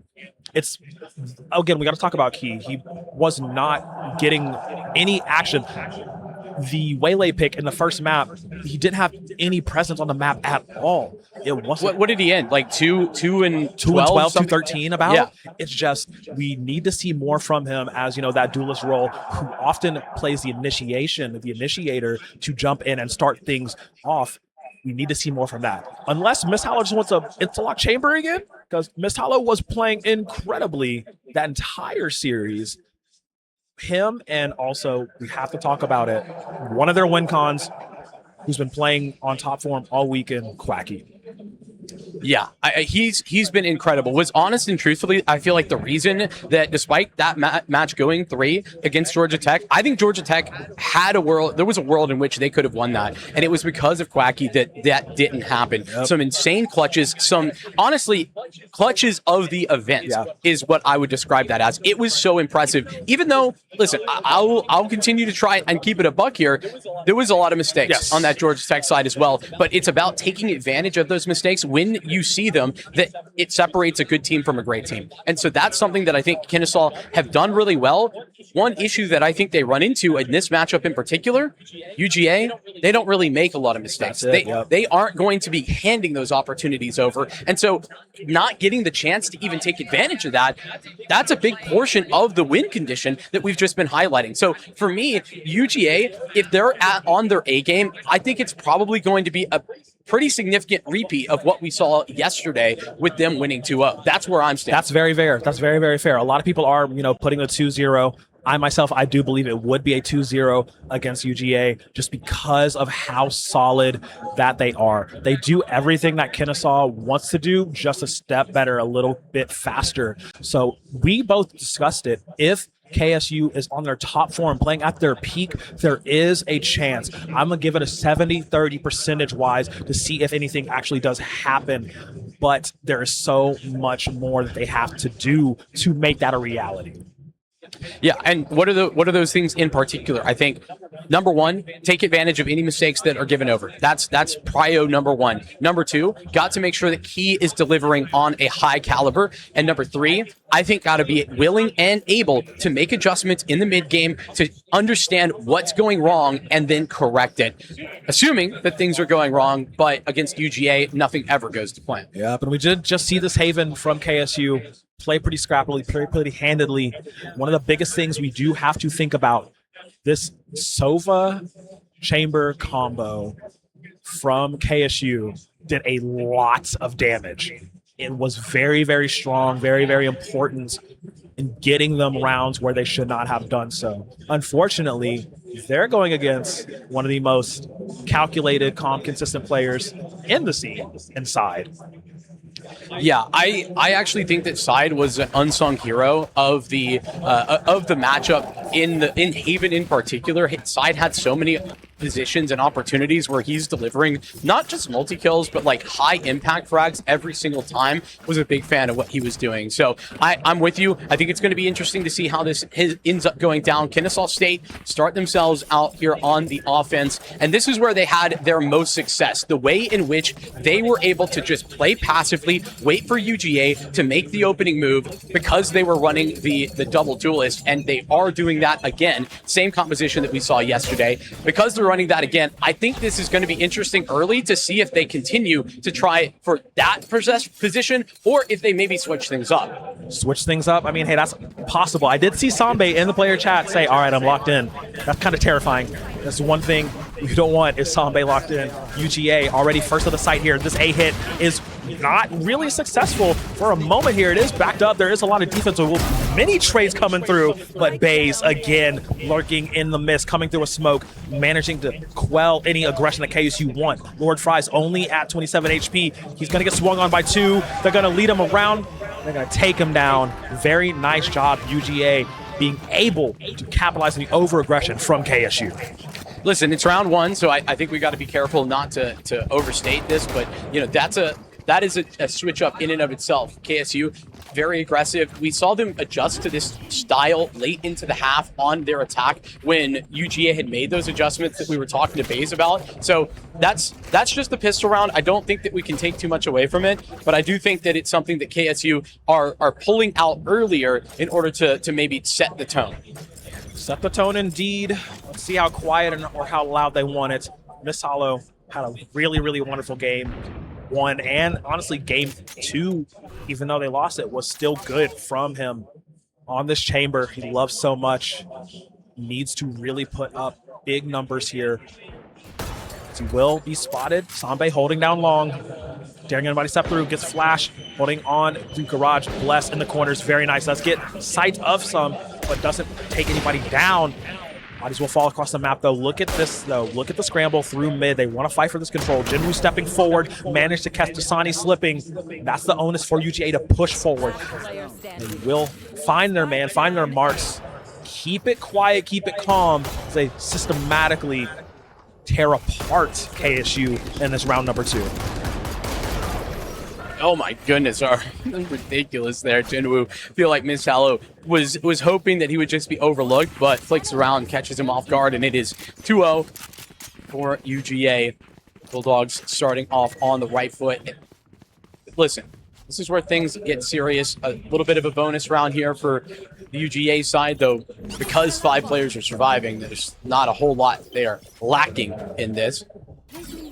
So I'm looking towards Key, looking towards the initiation of these fights and how aggressive do they want to be at the beginning of rounds. Are they going to wait for UGA to take the first attack, or is it going to be more of the same? And it looks like KSU spread out into default, just looking for aggression to punish this. Yeah, and that's something I wanted to see too, is how do they change up the game plan early on. I'm liking this, like I said, spreading throughout the map, looking as default. I love this positioning here, UGA. Staying near the quarter, back-to-back essentially, only a wall separating them. Dasani going to try and sneak up C-long. Side is hiding in the wings. Will be poised to this. His crosshairs in the best place possible to get to easily. The Sheriff has not left his town. Will defend it greatly. So Miss Hollow falls in the back end of things. One enemy remaining. Key and Fries hiding in garage, not going to be able to do too much of it. Jinwoo will make their life a living hell and a flawless round this time around. The UGA train starting to leave the station and gathering steam. I mean, listen, Kennesaw, if you're going to be walking up long right there, you can't be allowing the Sheriff sitting in cubby to get 2 kills. You know, side needs to be traded ASAP. That doesn't happen, and the round starts to fall apart from there. It is on rails once they lose that long presence, because then it's all about garage. Everybody can move over, and Jinwoo has been dominant. We talked about it yesterday, how Jinwoo wasn't on his A game. I asked Baze about it, and Baze was pretty honest, and Baze was like, hey, like Jinwoo probably wasn't playing his A game on the first half of Haven, but we saw him really return to form when it got to Ascent. This is looking like prime Jinwoo already.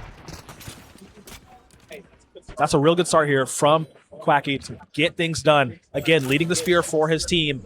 A lot of clutches, a lot of moments salvaged for KSU by this player. He's going to need to keep that up here, but you're right, Jinwoo did not have the best performance yesterday, but he is showing us he is capable of it. He has that caliber to just get the perfect frags. His flashes have been so well done. That is something we cannot discount. He is doing really, really well on that regard. Now Sambe again holding this angle here on the A side, daring UGA, or daring KSU rather, to push through this A long. If you want to pop through sewers, be my guest. I dare you to try, as here comes Miss Hollow, wanted to sneak in. He does get sight seen. He fires the first shot, but unfortunately, he's not Han Solo. We'll lose that duel. It's the onus for KSU to try to push through, try to force something, but Sambe's so accurate, managed to take 2 down before he falls. 3v2 for KSU. They do have advantage on the site, but they need to hold it for it to mean anything. Jinwoo swinging through. They will. Big shots from Jinwoo, looking to make sure that there's nobody continuing to come in from long, but that's been covered. Dasani, last man standing, and nothing really left with the time down to 10 seconds. 10 seconds left. 1v2 them separated. Spike acquired. Got to make the commitment now. And, well, okay, doesn't commit. We'll lose the round because of it. Takes one with him at least. That's a small asset for what's ultimately a loss for Kennesaw State. Not that big of a deal considering they were half bought that round. This was not a full buy, but it looked like it could have been good. That's a man advantage at the very beginning. KSU had the opening pick, and there's more where that came from too. If they had been a little bit more decisive on that A hit, I think they probably would have been able to overrun the site. Instead, Sambe sticks around and gets a double. Yeah, I mean, had they made the call to deal with Sambe earlier on, you know, definitely the decisiveness starting to show here from KSU, which is really interesting. I don't know if it's just the nerves from, you know, them getting beat yesterday into this, carrying over, but they need to be better about it. They need to be better about getting the information before they're striking. Stuff like that happened from Baze, sticking it through the smoke, unchallenged, untested, managing to take out another one, but now KSU fighting onto the spot. We do have Quacky here, him and Key doing what they can. Bless has the lineup, he pops out of the smoke and stops the spike from being planted altogether. They have to clear some space, create some distance from UGA as Sambe from the back end of things going to fire the Hunter's Fury. Nasani trying to get away, but will be caught on the back end by Jin Woo, putting UGA at 5. It was one of the better shots that KSU was going to have of getting around. He gets snatched away from them. Yeah, just hoping to Shroud and step out of that. I think that was a valiant effort for Dasani, but into Jinwoo's crosshair. He's 9-2 at the moment. It is lovely stuff after 5 rounds. Kennesaw, there has been no dice at all. And honestly, in these gun rounds, I think they've done it one time where they've played that slow default. Otherwise, they've really often been more one-dimensional. We had the A hit, we then had the attempted C-split, and that was another attempted C-split that doesn't really work out. 4 players towards long didn't look all that great. So this one's an eco. KSU buying what they can afford, which at this point is a pretty significant amount. They've got the Blade Storm going as well. For sure. All right. The biggest thing I really need to see out of this KSU squad, again, the information gathering. Their plans, their gameplays are kind of operating in off of guesses and vibes, not really, being able to utilize that recon dart to get as much info as they can, not really being able to see anything with the chamber utility either. Sambe, once again, just quicker on the trigger. It's going to happen multiple times over, but luckily there was a trade, so it is a 1v1, putting it a 4v4. Push towards A, not really covered. Missed Hollow with a wonderful frag, taking out Baze. Just the onus, he gets to the Headhunter in hand, making it happen. Jinwoo tries to swing and he is felled by Fries. This is a time, if any, for KSU to cement themselves, but not be down 6-0. They want this round. Bless. Up close, but does it check for the Blade Storm that was even closer than he had anticipated. I think that there was a lot of moving pieces there for UGA. Georgia, they did what they needed to do. That double swing on the site between, I think it was Sambe and Jinwoo. That was actually a really nice moment. I love the coordination there. Unfortunately for them, KSU had more numbers and they were ready for it. It's something that they tried to coordinate a couple of rounds ago when we saw KSU lose on the A hit and Sambe got that double. So it's a big moment for UGA. It's felled by Kennesaw, and with that, they break things open. Look at all of the ultimates as well available here. Kennesaw have essentially everything except for the Blade Storm that they used last round, and now have a lot of options. Can go play this slow game once again. It's a tall order. We've known them to save and stay on holding those ultimates for rounds at a time, honestly, but this would be really good for them to try and fire back, use at least 2 of them to get this back. Run it back, I believe, to be used as another entry tool here. But you're right, they do love to strike together. KSU, when they pounce together, they call for the timings, 3, 2, 1s, go. So we do have a little bit of a push here, looking towards B, but the garage doors have been covered. Dasani a little weary, not trying to overstep his bounds, will buy some utility, take it out. Now backing off. Watch this long push as well. Hold on. Yes. There's a timing here that could be had. It's currently being watched by Hallow, but he's going to walk right into it. What in the world? That is 2 uncharacteristic misses by Hallow as Side comes flying on in. A double kill from Side. Still not down. Has to continue to push on through. Lord Fries with the double as well and continues moving. Not going to arrive on time. Surely Lord Fries out and into the A site before Jinwoo can arrive. Very good that they got that timing, managing not to pass Jinwoo like ships in the night. So now he does have to be the first one here. He will wait for Baze to pop up before they strike through this. This is a very clear line of sight, but again, you have to be faster on the trigger. You have to be able to win this fight. You can't lose out like that. Now it's Quacky all by his lonesome. Is flashed up, tries to strafe through, gets 1, goes for 2. Not going to be able to clutch this one out this time around. Bay is staying alive at the last minute, being able to clutch it up for UGA. It's a lovely chain of curveballs happening one after another to keep him blinded under heaven, making it very difficult to try and swing with the timing. I think that KSU would be watching that back and thinking, man, if only we had used that run it back. There was options there. Lord Fries didn't want to give away his position, and that's probably why he didn't utilize it. But that could have given them not only further information that it wasn't a flank formulating, but also allow for them to swing a little bit more effectively as a unit, with Quacky on the other side in lower. So it would have been a little bit better, but not to be. Kennesaw State, 1 round is all they have after 7. Yeah, and it just harkens back to what I said earlier. KSU don't often use all of their ults in conjunction with each other. They like to hold on to them for other opportunities. I think that was, I'm in agreement with you, I think that was a really wonderful option to use to run it back. But I see and understand reasons why they would not want to. So now the drone will go out here to scout for information. Jinwoo hiding in window has found out he has to run. Luckily will survive. The Blade Storm has been called as well as Dasani trying to provide some cover. Will be caught slipping side, lurking through it all. Managed to get it done. Jinwoo going to let that flash, going to try and challenge for anybody hiding in the window. Not right there. Big not information. this second. That's massive info. Sambe all alone on this site. Oh, He's man. calling in the Oh, reinforcements. Jinwoo going to arrive, and it should be in plenty of time as well. Need to check this. They need to check this properly. Sambe hiding in the back corner, that deadly, deadly corner. They know. That's a great there's bait. a run it back being called finally by KSU, and that will be Lord Fives dealt with. But can they get rid of Sambe? No, they can't. He managed to take down Quacky in the interim. He is finally flashed, but he still fires through all of it. The man is blind, but he has heat-seeking bullets, managing to take down 3 before it is all said and done. And Miss Hollow has to watch himself be ran down by the full 4 of UGA, keeping this lead 7-1. It's a critical moment right there from Jinwoo. He's just jump spotting on the back of default. The thing that makes it so impactful, though, is that it sets up Sambe's position so efficiently. Now they're not really worried about Sambe. They're worried about the fact that they just saw a Phoenix on the site. They're worried about that more than any other thing, that they're ready to maybe take it on the move. Plus, the run it back was meant to hopefully allow them to gather that information, but right as soon as the run it back goes back into long, Baze puts a dark cover down, and now you're running through a smoke. Running right into the smoke and running right into your doom as Baze immediately picks off Miss Hollow from the end of things. Really trying to figure out how KSU get back into this, get back in the saddle here to salvage anything to, make their chances better at the side switch.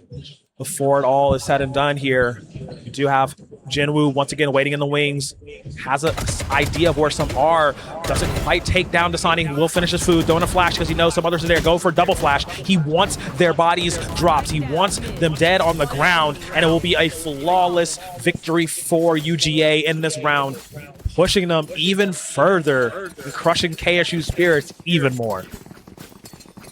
Kennesaw are not looking confident at all. They look like, unlike yesterday where they had a plan and they were really committed to executing that, and it gave them such a massive advantage. They had a 5-2 lead at one point in that, only for it to become a 6-6 half. That was on the attack side. Kennesaw have 1 attack round, and they had 1 defensive round yesterday. This is getting so much worse for Kennesaw State. They are looking like they have no clue what the next step needs to be, how to adjust, or what to do.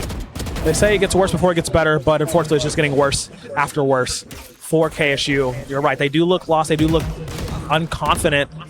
Nice kill though by Quacky, will instill a little bit of confidence. They're trying to plus forward, but Bless is so good with his aim and his timings. He knows Key is here. Just in which smoke does he live through? Is he actually able to dash through and allow Baze oh my gosh, just to go ahead and finish him off? Yeah, they're just making it look so easy. What incredible attention to detail. That is actually a comm coming in from UGA saying, hey, there's a timing here. He could technically be in that dark cover. He could be there. I just updrafted over it. Great communication coming out from Bless, even as he moves forward. And in technicality, misses where he was located. He doesn't get away with it thanks to the comms, and it's 9-1. This is becoming embarrassing for Kennesaw State. Yeah, they're really going to lock in and dig deep down inside, pull something back. They have 2 rounds left in this half to potentially get anything back for them. Still sitting on the... I'm pretty sure that Quacky has had the Sova ultimate for 5 rounds now. Yeah, he's had it for a really long time. I think it's been more than 5 rounds, actually. Just has not used it at all. It's a good start taking care of Bless here. Well, finally get the chance to punish a little bit of that aggression. That's something that Kennesaw have been talking about, haven't always been doing it. They've been sprinkling it in. It's not been the same every round, but man up. Now they group back towards long, and a fantastic opportunity, especially when this swing comes in. Baze, that is really ambitious. The punish is everything. Pay for your hubris and blood, says KSU. See what more they can get off of this. Finally swinging on to Sambe, missing his shots, and now they will get a plan for the first time in a hot minute. Let's see what all they can get from this. Jinwoo does have to run it back. He could really do some damage here, really disrupt it, but he's waiting for Side to regroup with him so they can make the push together. Lockdown as well. UGA, I mean, starting to run out of time, to be completely honest with you, but they're going to go. It's got to be now. What a fantastic shot from Jinwoo, and surely not going to see more than that. So slow, but the move coming out, they still have so much information. I just feel like they've got to go. Jinwoo getting kill after kill, another curveball. This one doesn't connect, and it is not quite there, but you see the vision. The damage was close. It was pretty messy, but once again, KSU like to get messy sometimes. Managing to finally get something back in their timers. But to contextualize, we're talking about a 2-on-5 there that you and I are feeling, okay, this is winnable for UGA. Right. That's bad. Devastating. That's bad. Yeah. Man, Jinwoo getting a few more kills than you definitely think he should have in that scenario. Didn't use the run it back, though, so that is key to have for this round for UGA. I mean, if they even need it, you know. But it is the last round before the swap here. KSU hoping to go up to at least 3 before things are all said and done. UGA might want to stop playing with their food before it grows some legs back and bites him, but Bless might have the same idea as me. Gonna go and take down Fries and is good for 2 as he catches Key flying through the air. Not giving him a chance in hell to breathe through it. His Side lurking again. Great avoidance by Quacky, but he can't get the kill. What do you mean, dog?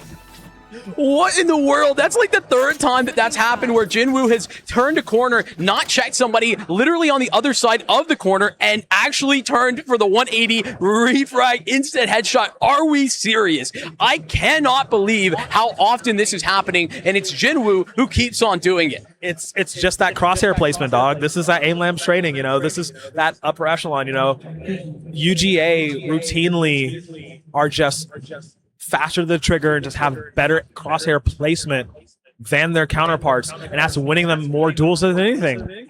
I mean, at this point, it's not even crosshair placement. It's just the ability to make it work, no matter the situation, no matter the problem. Tin 2, I've seen this before on Ascent. Over here on Haven, the defense side, Kennesaw got a single round yesterday. It's going to have to be way better now. All right, here we go. And again, the information tools that UJ have available to them, utilizing them properly before they decide to strike. I mean, yeah, it could just be a hands diff, but they want to make it look professional. As here comes the call. Jinwoo trying to throw a flash through. They are going to meet Key, who will actually deal the first death blow. Going for a second one, not fast enough. Sambe going to get him a return. He doesn't know that Quakey is right there with them. Side trying to survive for a moment, but finally dealt with by Lord Fries, paying revenge for a few rounds ago. They do get the plant all the same, so it's still a 3v3. Advantage still for UGA here. Quacky gets one more and another one. The Quacky show, we talk about it often, wants to make it a full, but can he win out through? Not enough here. UGA finally falling off of, once again, great plays by Quacky.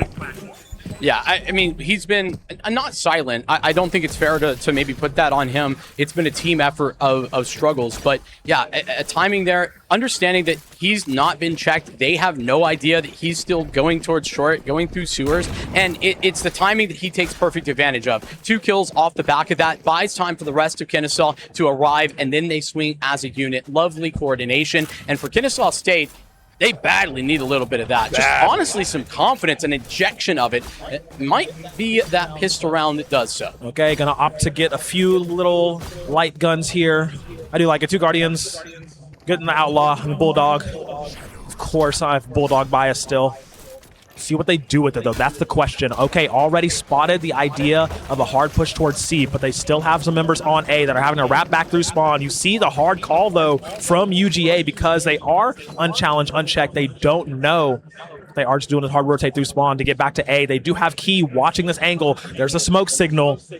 Where there's smoke, there is definitely some fire happen. Fires one shot through the smoke, managing to pop down Jinwoo. That's a huge Key. Goes for a second one, pops around the corner.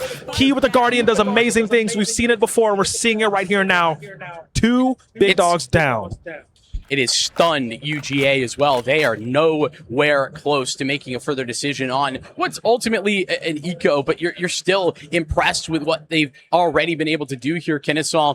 And it's been Key, who we've talked about throughout the pre-show here, that needs to step up for Kennesaw. Really struggled in the lower final, despite the fact that Kennesaw won. So that's a couple of kills that really are massive for him. They'll creep up long, continue to do that. Really just going for style points at this point in time. Nice shot for Key, continuing to deliver on this, but finally shut down.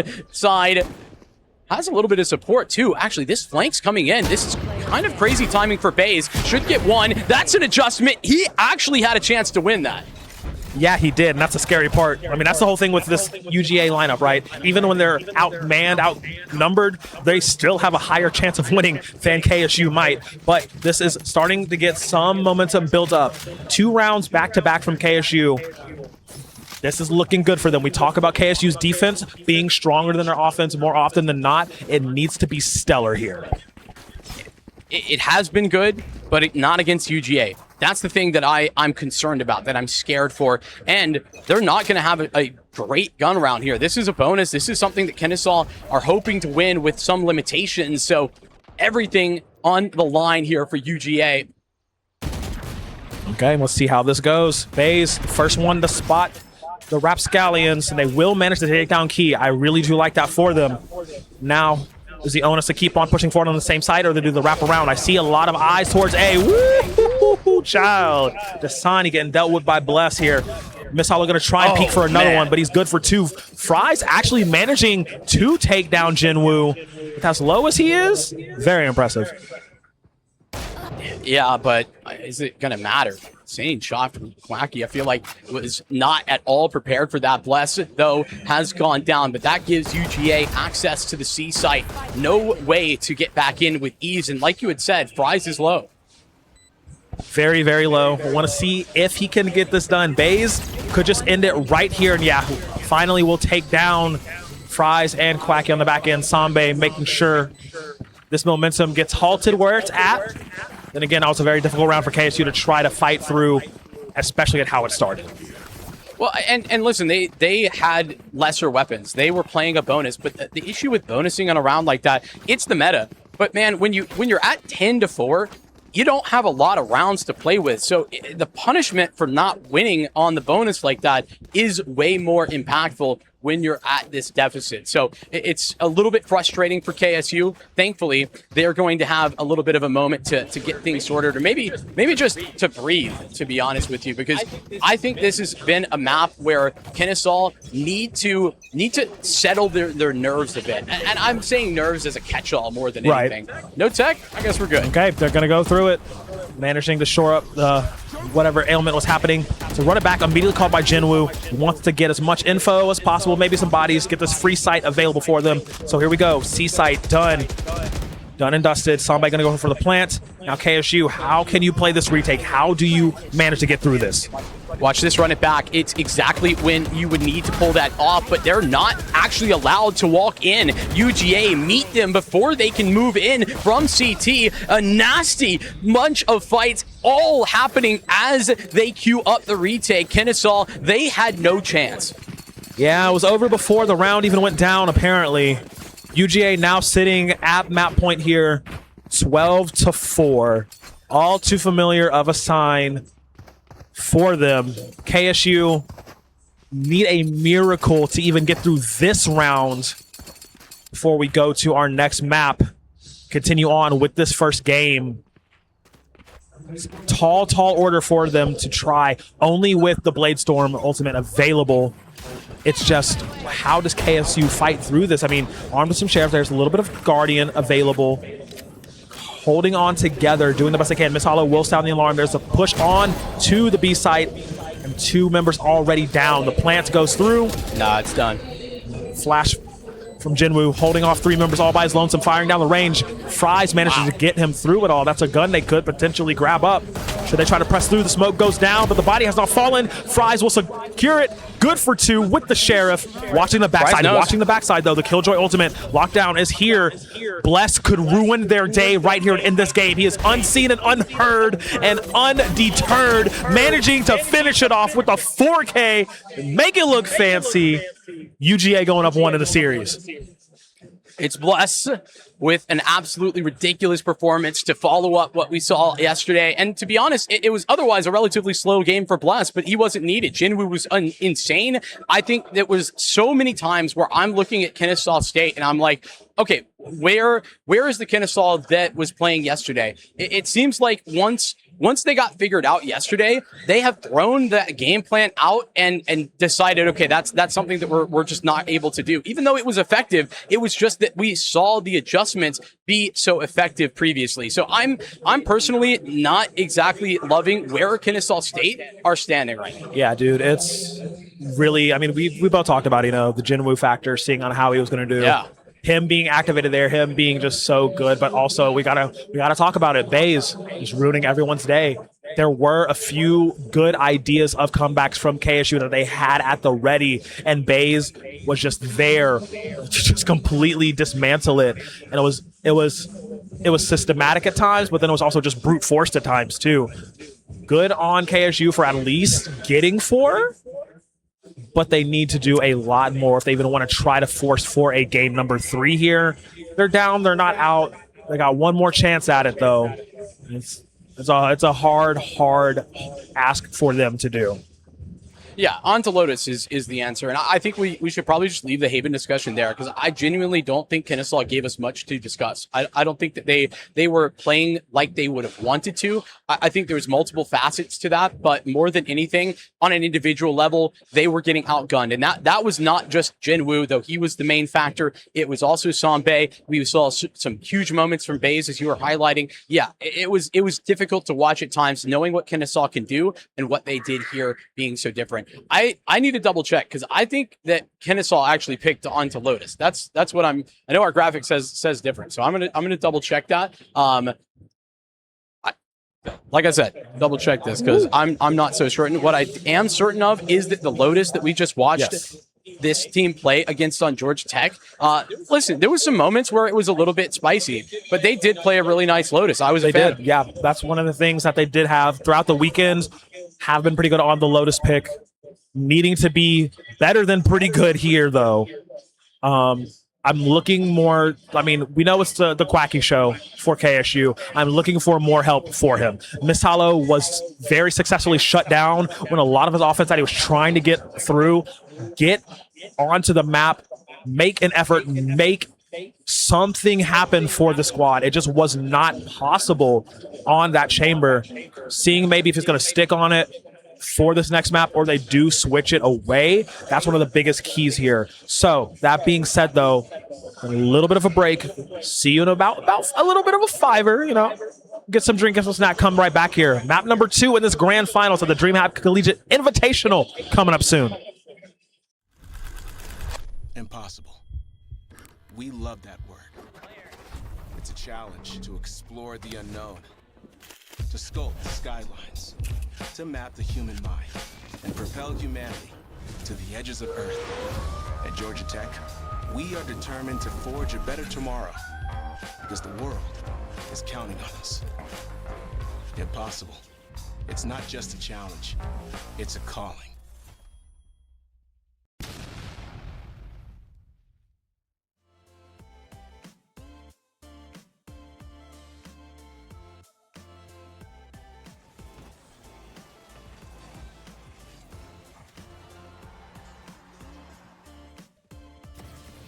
Enemy remaining. Spike down. Attacker spawn.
All right, guys, we are back at it. Here we are. Map 1, pretty UGA favored. Map 2, TBD, but it is one chance left for KSU to stay in this race in this grand finals here at the DreamHack Collegiate Invitational. Maybe they force the map 3, maybe they go out. At least die on your shield. You know, Lotus, at least in that Georgia Tech series, was a breath of fresh air for this Kennesaw State squad. So I don't think it's a unreasonable perspective to hold that they might be able to go in here. But we did double check. UGA, the one that picked into Lotus, which is a little bit scary to me. It's not like I'm surprised that UGA has a Lotus. We just didn't get to see it against Kennesaw State. With the change up, listen, the reality is that this is a UGA team that looks like they're firing on all cylinders. We talked about a lot of individuals, and I don't even think it really matters who you point to, because somebody, and often everybody, is going to have a highlight or two over the course of a map. So on to Lotus, I don't think that's going to change. Here's what might, though. We saw Kennesaw play on this map. They were playing the Harbor, no? Yes, they had the Harbor pick. That was one of the big things. Interesting. First time it's actually come out all weekend. They've played on Lotus before and got a win on Lotus before, but they did it without the Harbor. So for them to pull out the Harbor in their lower finals match and still get the W on it, showing us that they still had stuff in their back pocket that they had not shown us all weekend. Yeah, I think we saw that against Santa Monica, if I'm not mistaken. When we watched Kennesaw against them in the upper bracket before they met up against UGA in the upper final. So yeah, it's definitely a switch up. I typically would maybe be a little bit critical of making that type of change, but at this point, especially against a team like UGA, that there's a lot being stacked up against Kennesaw, where I don't think they're playing their A game when it comes to the aim. I think that they look a little bit out of sorts from a tactical perspective. I think throwing a switch up in there is something that can potentially push UGA and at least knock them off guard a little bit.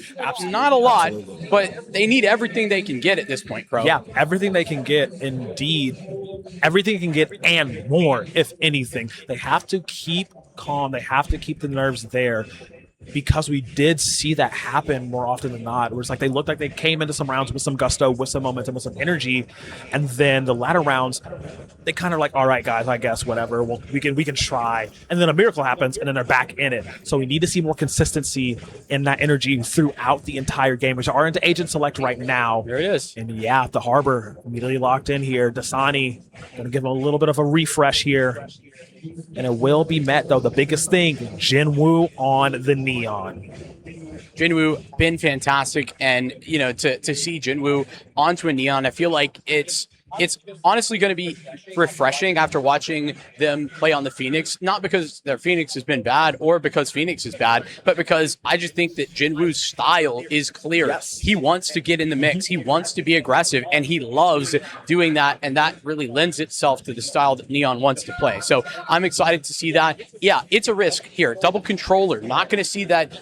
Often you're going to get a double initiator here. Often you're going to get the double duelist. That's what we've been seeing the most recently, and consistently. So instead, going for a controller, going for a Harbor as well, it seems like risky's not the right word. It's just different. Yeah, definitely different. See if this difference pays off for them. I don't know how often UGA is playing against Harbors on Lotus and other compositions with other teams, but it is something that KSU can use to their advantage here, as we are getting the opening moments against, again, this is map 2 of the grand finals here. UGA win this, they win the whole shebang. KSU win this, we have a decider map 3 waiting for us. We got a few rounds we got to get to before that happens. The attack's been a little bit of a struggle. We talked about that much better yesterday from Kennesaw, and now they start on the attack here. Patient, waiting. UGA, though, it's the opposite. Push through into B, actually peeking into Mound as well. Lots of information for UGA. And they've, in fact, seen nothing, but felt a lot of pressure being applied on the other side. A lot of pressure mounting into a pop. Jinwoo can draw first blood here. And run through. They want this A side. Nice wall off. I love the Harper wall. It's so goofy. It's so wonderful. Hopefully lending itself some good support for KSU. So now Quacky gonna get that plant down, and now it's time to fight. What are we gonna do? Bless managed to take some out with some explosives here. He managed to get that return, tries to throw some paint shells, but will get dropped. Now it's down to 2. Dasani in a great position. He has to strike fast. Right click, 1, 2, 3. Managed to get 1 before he falls. All up to Mistala, who's on the device this time around. Swift City, unfortunately for Dasani. Low HP, wasn't even going to be a problem. Zombie swings first, and it's Mistala dead and gone. Kennesaw State just playing, honestly, a little bit passive at the beginning of that round, but UGA, it's not as if KSU were spread out efficiently to catch that. Instead, they were just sitting and waiting for a second, then they maneuver back over to A, and right when they make that move, that's when UGA pounces, finds the one guy who is left to hold the flank, and Kennesaw have to accelerate in a moment that they're probably not comfortable with. Yeah, the acceleration that UGA throws Kennesaw's way, like you had mentioned, very, very difficult for them to keep up with, you know? And Sambe being in the back line, being able to catch out any ideas that KSU might have, being such a perfect support for Jinwoo on this Neon, like we highlighted. Key's going to jump into sight. Misalo actually using that Marshall to grab a hold of side and take him down to hell. Bless going to return favor with that Outlaw. Now we have to see who's going to get that advantage. Bless just pops into B side and immediately drops Asani. Still 2 trades apiece at the end of the day, keeping it at a 3v3. Oh my god! Ooh, Misalo somehow surviving. Bay trying to get the chase, but he's going to run into the other members of KSU here. It's a retreat towards the C side, but it's not really retreating to safety. And on the back end of things, opening side, it will be UGA there to collapse. Now they're in a rock and a hard place, and they're going to get felled, dealt with. KSU backed physically and literally into a corner and dispatched by UGA. Constant pressure that Blast is applying. He's just so annoying to play against, and I think the maneuverability, they're playing tag team there with the push back into B as a unit, and then they come back through the rotating door, maneuver back towards the C site, and that's where KSU, sure, get a plant down. They have done well for what that round was, but still, UGA come out successful. It is now Kennesaw's bye round, and their chance to make a statement on this attack. Haven't seen them fight aggressively yet for anything because of the pistol. Follow that up with an eco. I'd really be keen for them to take a mound fight, and it kind of looks like they're willing to do that here. A statement needing to be emphatic here by KSU. Mound control, so far so good. I'm going to play this one a little bit slower. Want to go ahead and get that orb in for the Rays, absolutely. We're going to have a little bit of party time real soon as Fry's trying to gather intel on where this UGA lineup may be, how this defense is all lined up. Shadow going out. Nothing just yet, but it's a very odd start here for UGA. I mean, they start 2C, 2B, and nobody taking the fight at Mound, nor anybody taking a fight at Rubble. So a little bit of a weird setup, but it's allowed for KSU to get deep into a main without being seen. Nice first pick up frag, getting rid of base here. I like that. Key, and wrap around. Call towards A because they know that it is pretty open at this moment. They know that UGA hasn't, had their talons in it. They can rotate over there. Again, this double stacking C from UGA, a little bit of a detriment to them as KSU aren't necessarily first to it, but now the horns have been sounded. Again, that wall comes down. It's going to be a fight. With a judge, has the stun. Pops that, but doesn't catch anybody. Key overwhelming. UGA push back. Sambe gonna need to be the next to take the fight, and Dasani ready for that swing. Spike down. KSU 5-on-2. Okay, it's winnable for KSU. Their A sites hits have been pretty nice. Jumping through Lord Fries loves his judge. It gets so much work done from him, and Bays trying his damnedest to survive here. Dealt with. We said we needed a statement, an emphatic statement from KSU. Not quite there, but it's a good start. I mean, listen, I think they did everything that I could have hoped for them to do, especially when you consider that UGA, I was talking about the way they began that round. When the walls drop, they're 2-2 split on B and C, but they don't get aggressive on either of those extremities, so it's a little bit weird, and that leaves them vulnerable on A. So KSU end up really punishing that. Great work from them, and listen, it was a bonus for UGA, so they're not too worried. They got a full buy. Full buy going into it. Yep. They're ready now. Let's see what the next plan of attack is. UGA not opting for that double C control again. They have been, you know, hip to KSU favoring the A site more. So we do have a little bit of a slower lurch. We want to send one up mid. Fratt. I don't know that UGA used the C's nade at the beginning. Yeah, they didn't. So they wait for them to make contact, then they pull in the nade to follow that up. I really like that little moment from UGA, even though it doesn't do damage. Nice little try to jiggle beak from Miss Hollow. Will fall for Troubles. It's again them not moving together. Jinwoo gets a little bit of jump scare around the corner. Luckily, he is on that Neon, so he's able to zip out of there before any fatalities fall his way. But this does give the info. They're going to open the door, and on the other side of it, the price is right. The price is great. It's a flawless round from UGA here. KSU, they had a little bit of steam, but it's just they're not playing as together as they need to be. Flawless round answered by flawless round. KSU putting together theirs and UGA following up with one of their own. It is a stark contrast the way UGA play when they have the weapons that they did this round as opposed to the bonus that they were working with in the previous. Kennesaw State healthy with this purchase. But I think they personally would love to see them be a little bit more decisive. They have been getting Mound for free. This is not going to be free at all. Neon coming in. It's a C's nade combo as well, and it's a collapse from the B side of this. Baze goes down. 2 kills, in fact, for Baze's single solo frag. Bless in from the flank. Got Jinwoo right next to him. The speed of this is going to be a surprise, but KSU, they haven't stopped. They haven't stalled. Dasani spotted on the exit, and Zombie gets shut down. The A site is theirs. Kennesaw, great maneuvering in the mid round. Yo, I feel like UGA just wanted to take the fight to KSU. They didn't want to wait around for anything, and it came back to bite them harrowingly. Bless them wants to make it right. Has the rocket ready to rip. Will be pushing onto the A site. In the back end of it, though, Jinwoo, who has been chasing the tails this entire time, managed to find one and bring it to a 2v2. This is a lot more winnable for UGA as you see it dropping down now to a 1v1. Wacky protecting his spike with his life. It is up to half here, so he has to make a critical decision. He has to make this peak worth everything. He doesn't have his gun out, and he's gonna lose it. UGA, they took the fight to KSU. They threw the gauntlet down, and it was very much successful for them.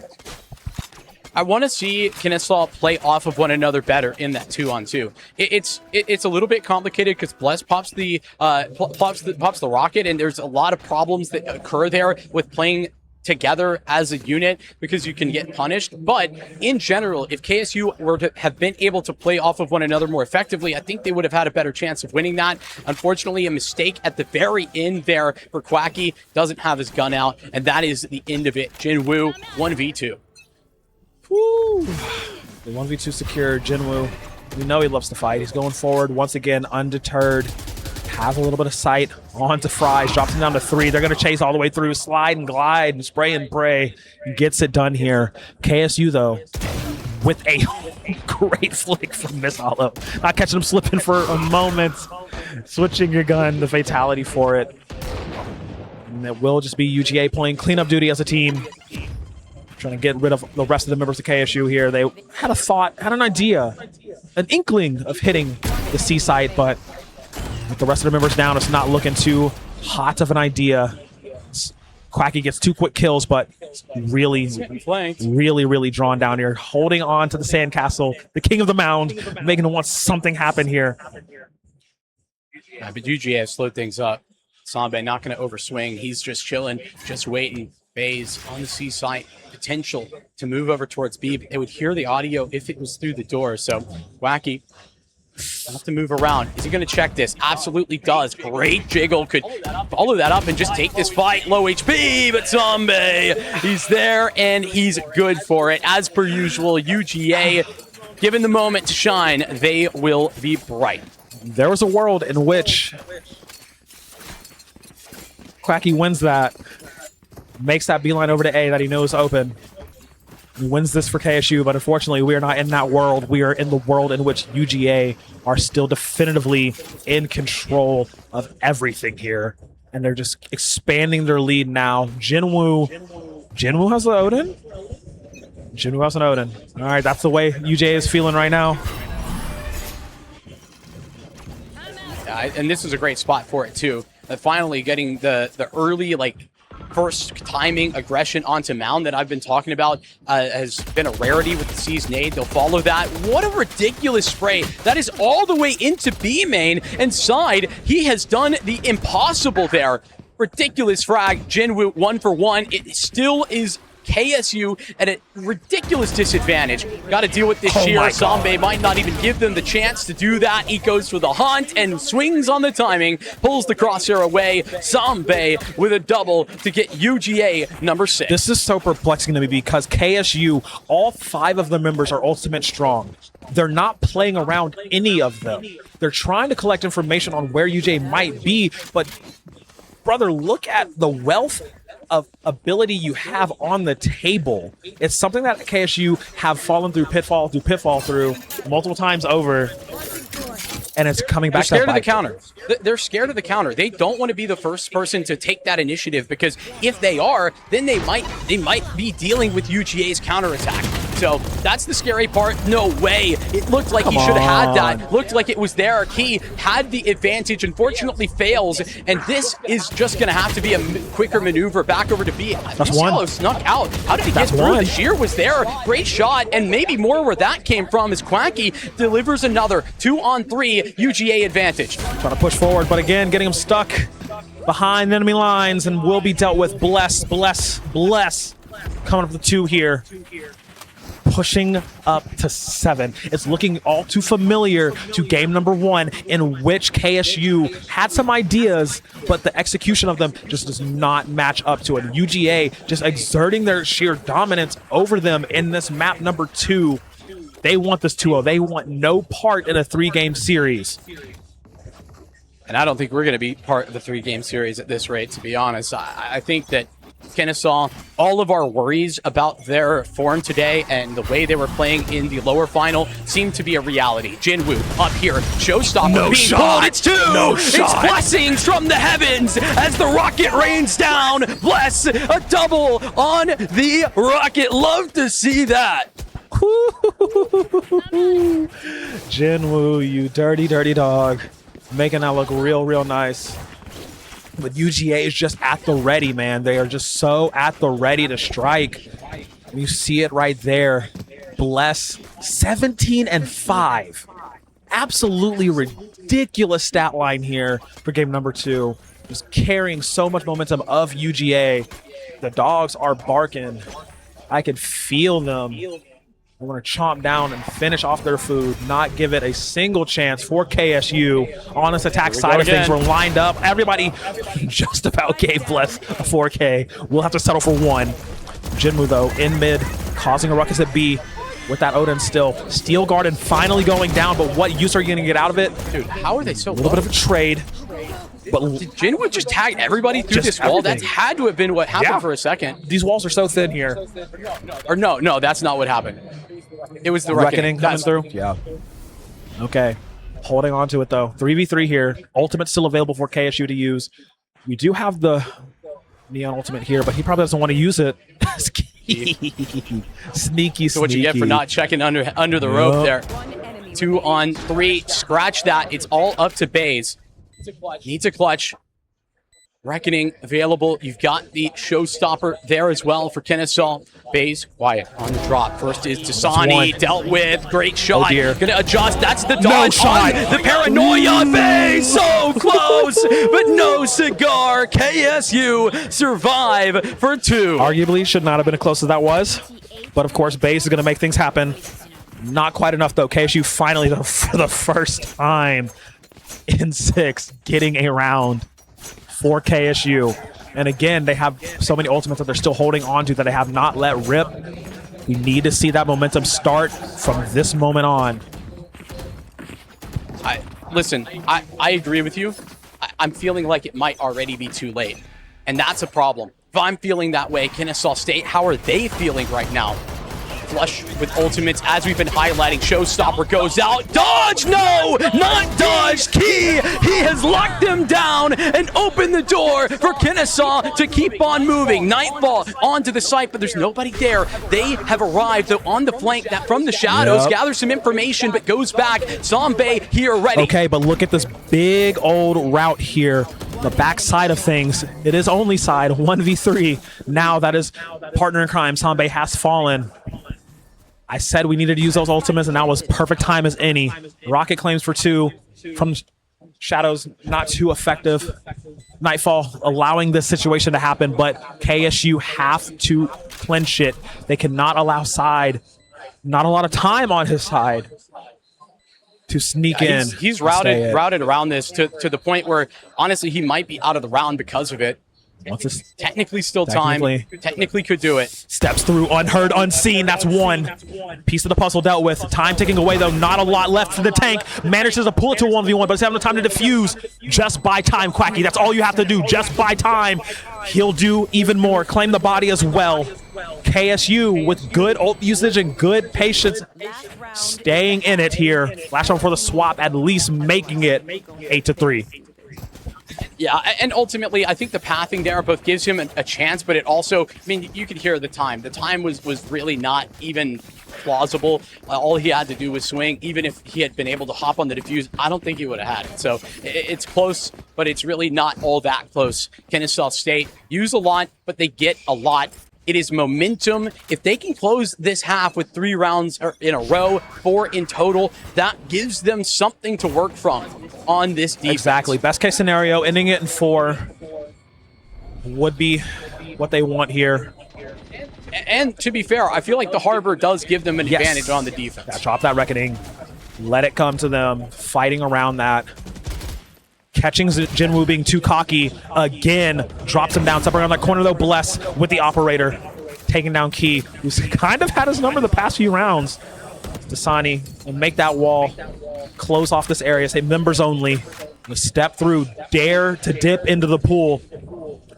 Okay, so you want to play this patiently, they want to play this the slowest possible. They kind of gotta go. I mean, they've used the high tide. They've used 2 coasts, if I'm not mistaken, as well. Yeah. So I feel like this is a commitment that doesn't make sense if you're going to keep on waiting. And Bless waits out the smokes and the wall, and it's all enough to allow them access onto this site. Base is here, and he's going to stop the spike from going down, actually. Missed Hollow, though. Good frag onto Bless. And they want to fight more. They want to fight more. Fight as a unit, but will get felled with. Swing and a miss, swing and a miss, swing and a hit here. Sanbei cleaning up janitorial duty. Tries to go for a third, but will be dealt now to 1v1. But unfortunately, my Vice is better than yours because my Vice is side. 9-3. Not the 4th round that they were hoping for. Not what they were anticipating. But hey, you got to do what you got to do. That's what the cards have been dealt now. Kennesaw State, 1/2 of Valorant away from elimination. They need to do it now. If there's a time to lock it in, if there's a time to step in and play some of the best Valorant that they can do, it would be now. Yeah, and it was ramping up to do so towards those latter stages, right? And again, I really hope they have the game plans squared away on the ultimate timings and ultimate usage that they want to do here. Because now we know KSU has a very strong defense, but again, how strong can it be against UGA, who are so good at just fighting through it all? About to find out. The gate comes down immediately to Mound. C, name of the game, Prowler going out here. There's the alarm sounded, jumping forward in, trying to get the right clicks there, but Bless is not successful. Fries is very successful with 2. Key there to back him up. The rest of the squad there to prevent UGA from pushing any more further, trying to be kings of the sandcastle. I mean, it's going to be impossible when you're pushing into that position and there's 3 players set up for it. Not to mention the fact that Key was sort of close range. He was meant to be the bait to make them push like they did. It worked brilliantly. I love that setup from Kennesaw, and the nade following that makes it so hard for the rest of UGA to push because it's a choice between tons of damage on the paint shells, or we're just not going to be able to trade our rays that just jumped in. So it's a no-win situation for UGA, and it's not exactly a surprise that it isn't a win.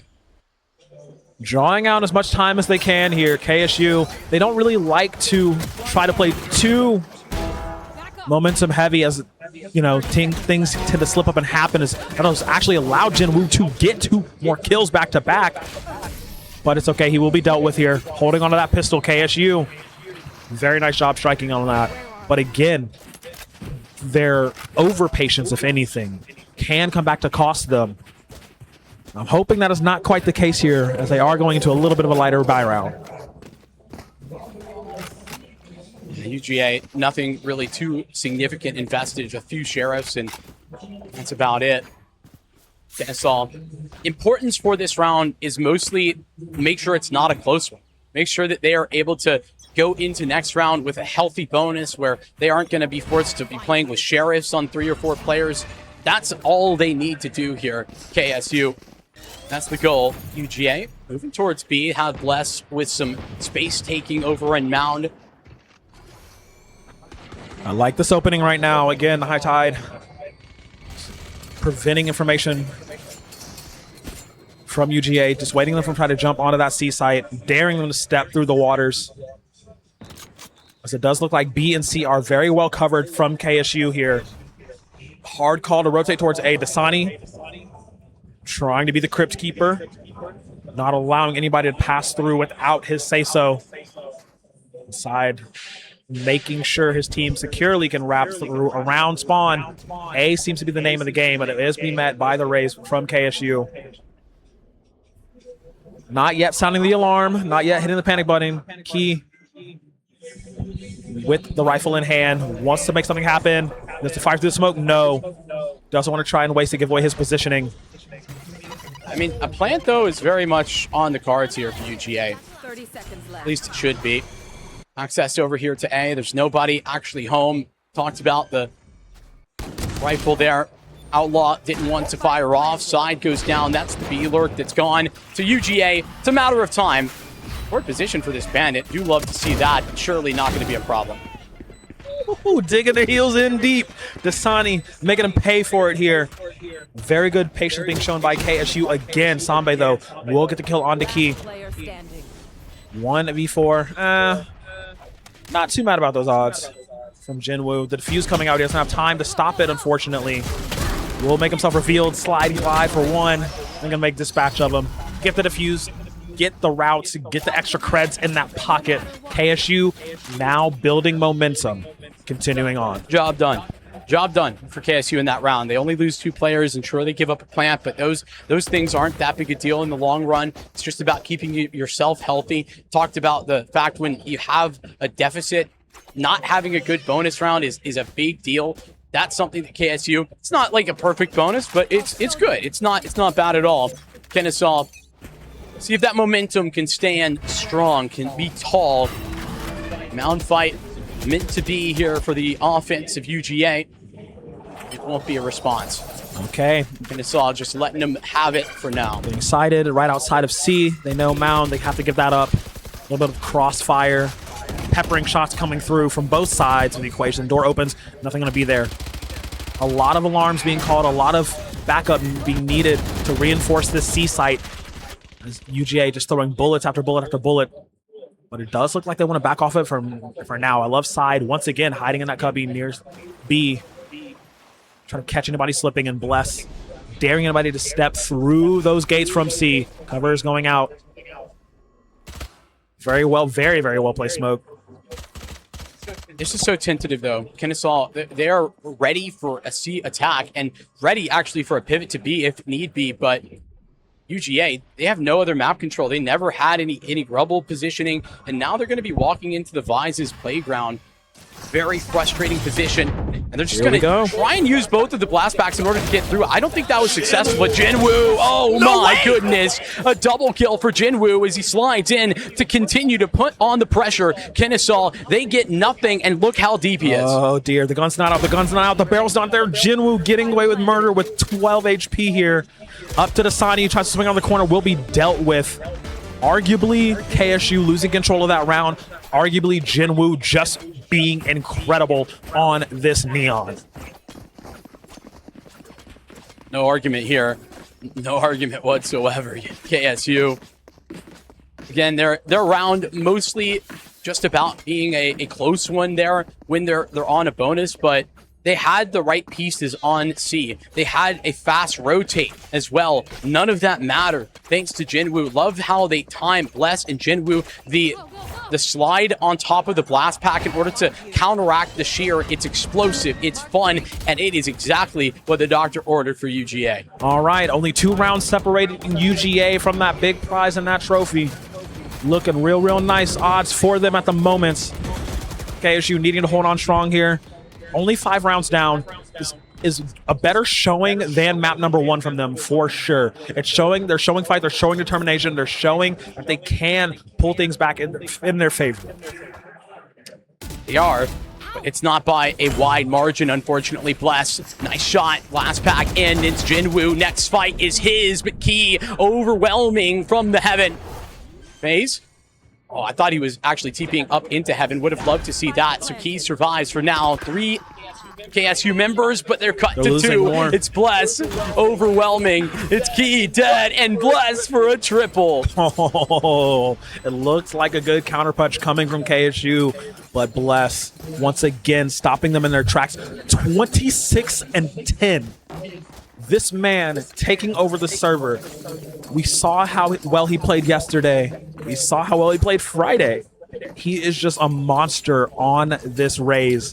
And it is really disgusting. UGA now just need 2 more rounds from claiming this. KSU coming into this important round, just some sheriffs.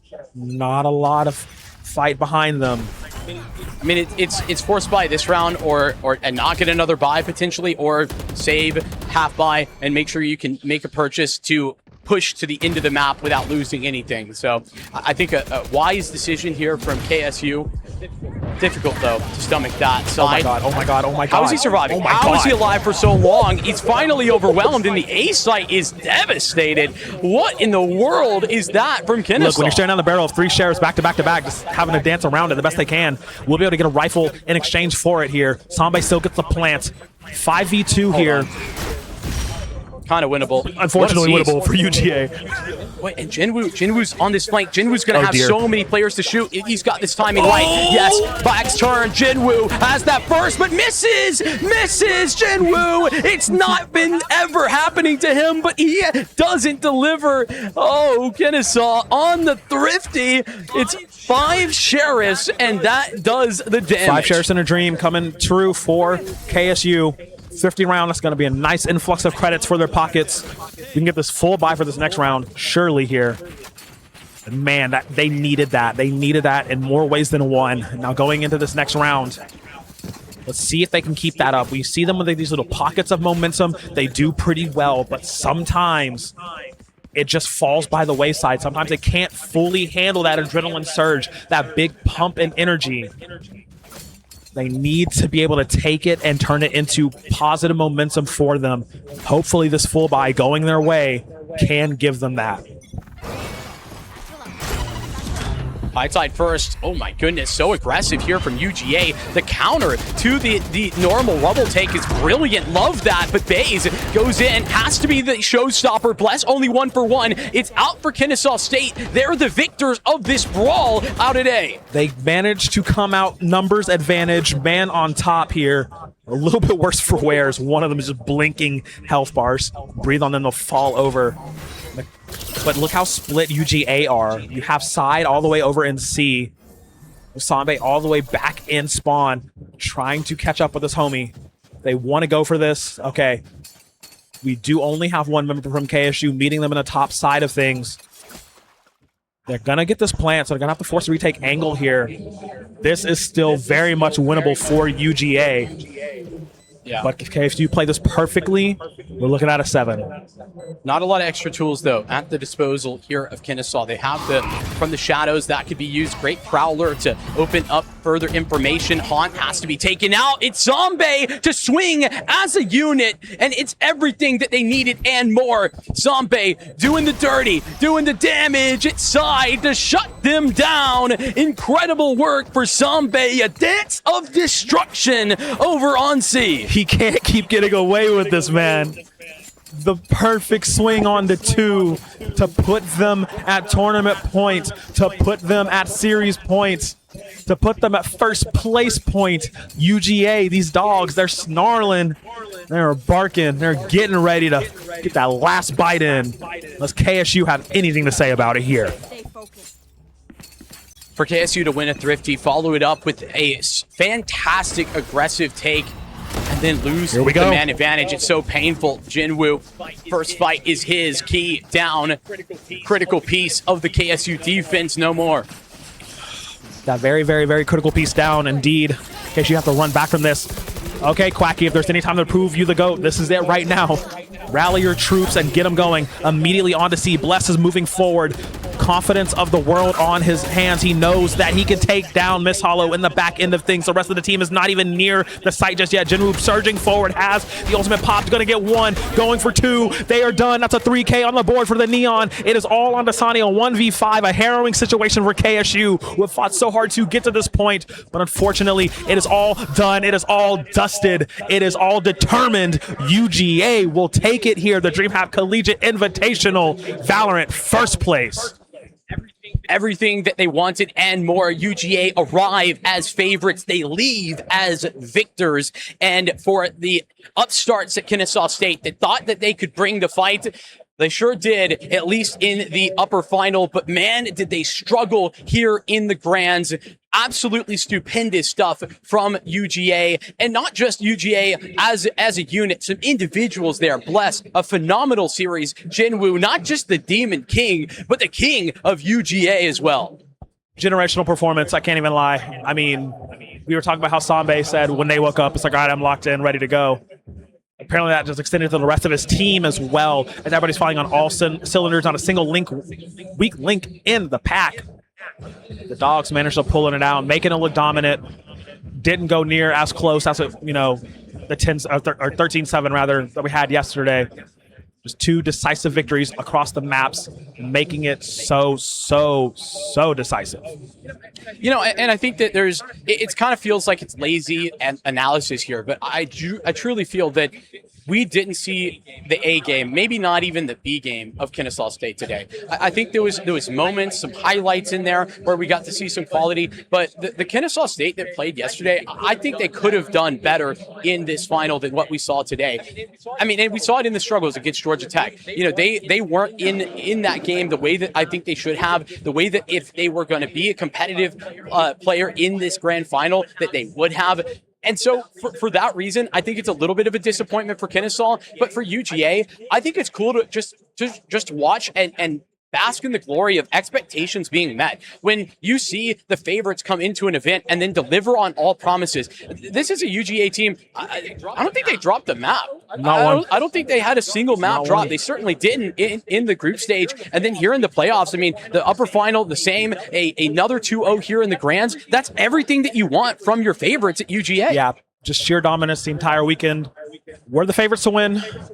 I know a lot of people were expecting them, to do so in such a dominant fashion. Really, really nice to see that standard lived up to, honestly exceeded at times. But I mean, for Kennesaw's sake, I really do think they did play the best that they could. It's just when the dam breaks and the flood comes through, what really can you do about it? We saw a really good fight out of a lot of them. And unfortunately, I do think that lower final match might have left them gassed because it did take a lot for them to get to the grand final. So they put up the best fight that they could. You said it kind of did look a little bit messy in that lower final. The mess only started to continue when we got to the grands.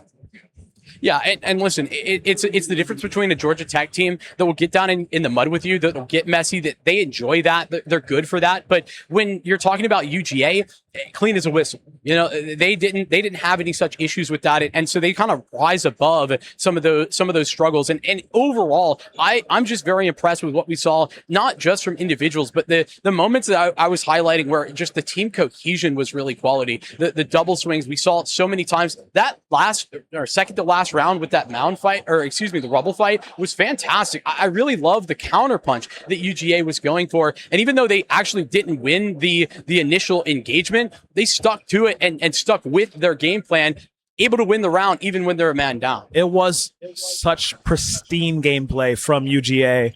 They are a scary squad. When all of them are on the same brain plan, like when they're all on the same wavelength, when they are all moving together, those rounds looked like it was like you're playing Irons versus Radiance. Like it was insane. Like there was just such a difference in how they were on time and together versus KSU at times.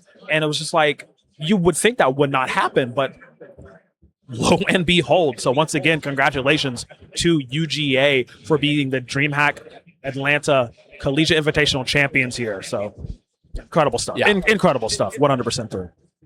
Indeed. I thought we were getting an interview, but I'm not sure if we are. So, We do? Who do we have? Go bet. Bless. Bless. Come on. I'm gonna hand you the mic. Alrighty, we've got Bless from the winning UGA squad. We're getting him set up on the microphone. It's gonna be interesting to talk to him about what went down. Oh no, not really. Can you hear me? Can you hear me? Good?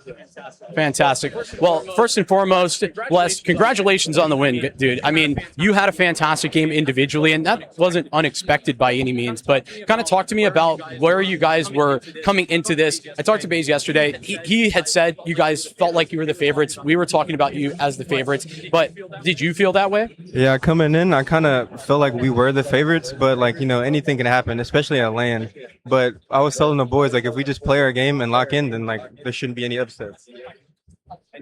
And there was no upsets, though maybe some interesting ways in which we got there. I mean, you guys played Kennesaw in the upper final, and that was not a close game, but certainly a closer game than what we saw today. Can you kind of talk to me about what you guys changed, particularly on the Haven, where, you know, it was a little bit more competitive yesterday? We saw Kennesaw have a game plan and execute it pretty well on their attack. Today, they had nothing at all there. Was that something that you guys adjusted? Well, yeah, we kind of did talk about it before the game. Like, we run the double duelist comp, and like we got to be real proactive with it. So like we were usually like walking down and taking space and stuff. But whenever we played them in upper finals, they kind of just held and like sat and spawned. So like today, like we knew they were just gonna held. So like we kind of like took space like later into the round. So let's talk about the Lotus pick, because I that was something where, you know, initially you guys yesterday were willing to go towards a fracture. You were willing to play onto the Ascent. I mean, the Ascent looked good, so I understand why they bend that away. The question that I have, though, is for this Lotus, is that a map that you're typically comfortable on all the time? We didn't really get to see a lot of it, mostly because it was best of ones in the group. So, but is that a map that you guys are typically very confident on? You very much showed it. yes, we love Lotus. That's like me and Jinwoo's favorite map. Like he loves running it down on Neon, and I just love satcheling on Riz. Like that's by far our favorite map. So like we didn't play it that much, but like if it was open, we were definitely gonna pick it. Talk to me about that relationship, because I was really enjoying watching you guys as a tag team duo. I thought the coordination between you and Jinwoo, you know, where you're dealing with the shear as an example over there on C, you're satcheling over, and you've got Jinwoo sliding through as well. That coordination, what has helped build that that ability for you guys to work together so well outside of just practice? Well, I kind of knew him before we even like been on a team together. So like we were just playing together, and also like Jinwoo, like himself, like his comms and his mid round is kind of insane. So like he makes good calls about what we should do and like what the enemy team's doing, and like I just listen. So I mean, I just follow him in. Just follow him in and shoot. And that's easy. Turn the brain off, just go in, follow a quality player. One final question about that Lotus. A little bit of a change up for the composition for Kennesaw State. They went to go towards a harbor, and they did that in the lower final against Georgia Tech as well. And you may or may not have seen that, but was that a surprise, because they hadn't pulled that composition out before that in their upper bracket games prior? Yeah, it was kind of a surprise. Like I barely even seen that comp besides like G2 ran it, and I think G2 ran it like one time. So like it was it was a surprise, honestly. But like the game plan stayed the same. Right. Play your own game. Don't worry about what the opposition are doing. And I mean, it seemed like that was the game plan basically throughout this event. Well, a fantastic performance. I guess before we let you go, another congratulations. And anyone you want to say hello, shout out to while we have you on the mic? Shout out to my brother. Shout out to my family and all my friends watching at home. There you go. Fantastic. Thank you so much, Bless. We appreciate it. Can hand back off to Crow. Thank you, my friend. And with that, a fantastic interview, an awesome way to close things out here at the DreamHack Collegiate Invitational, our third one in the books, man. This is fantastic, bro. It's been a pleasure to do it alongside you. Of course. It's been some years since we were able to close out any sort of Valorant here at DreamHack. So happy to do it with my boy Vincent. But of course, thank you guys so much for all those that joined in on the stream all weekend long. For those that, retweeted all the posts that we made, anything like that, anything that had y'all involved, I really do appreciate y'all, and I know everyone else here appreciates that, the support, whether that's here on the Valorant side of things or on the Rocket League side of things. We love y'all so much, but we got to get out of here. Thank you so much for tuning in for the DreamHack Collegiate Invitational. We will see you guys next time. Peace. Impossible. We love that word. It's a challenge to explore the unknown, to sculpt the skylines, to map the human mind, and propel humanity to the edges of Earth. At Georgia Tech, we are determined to forge a better tomorrow, because the world is counting on us. Impossible. It's not just a challenge, it's a calling.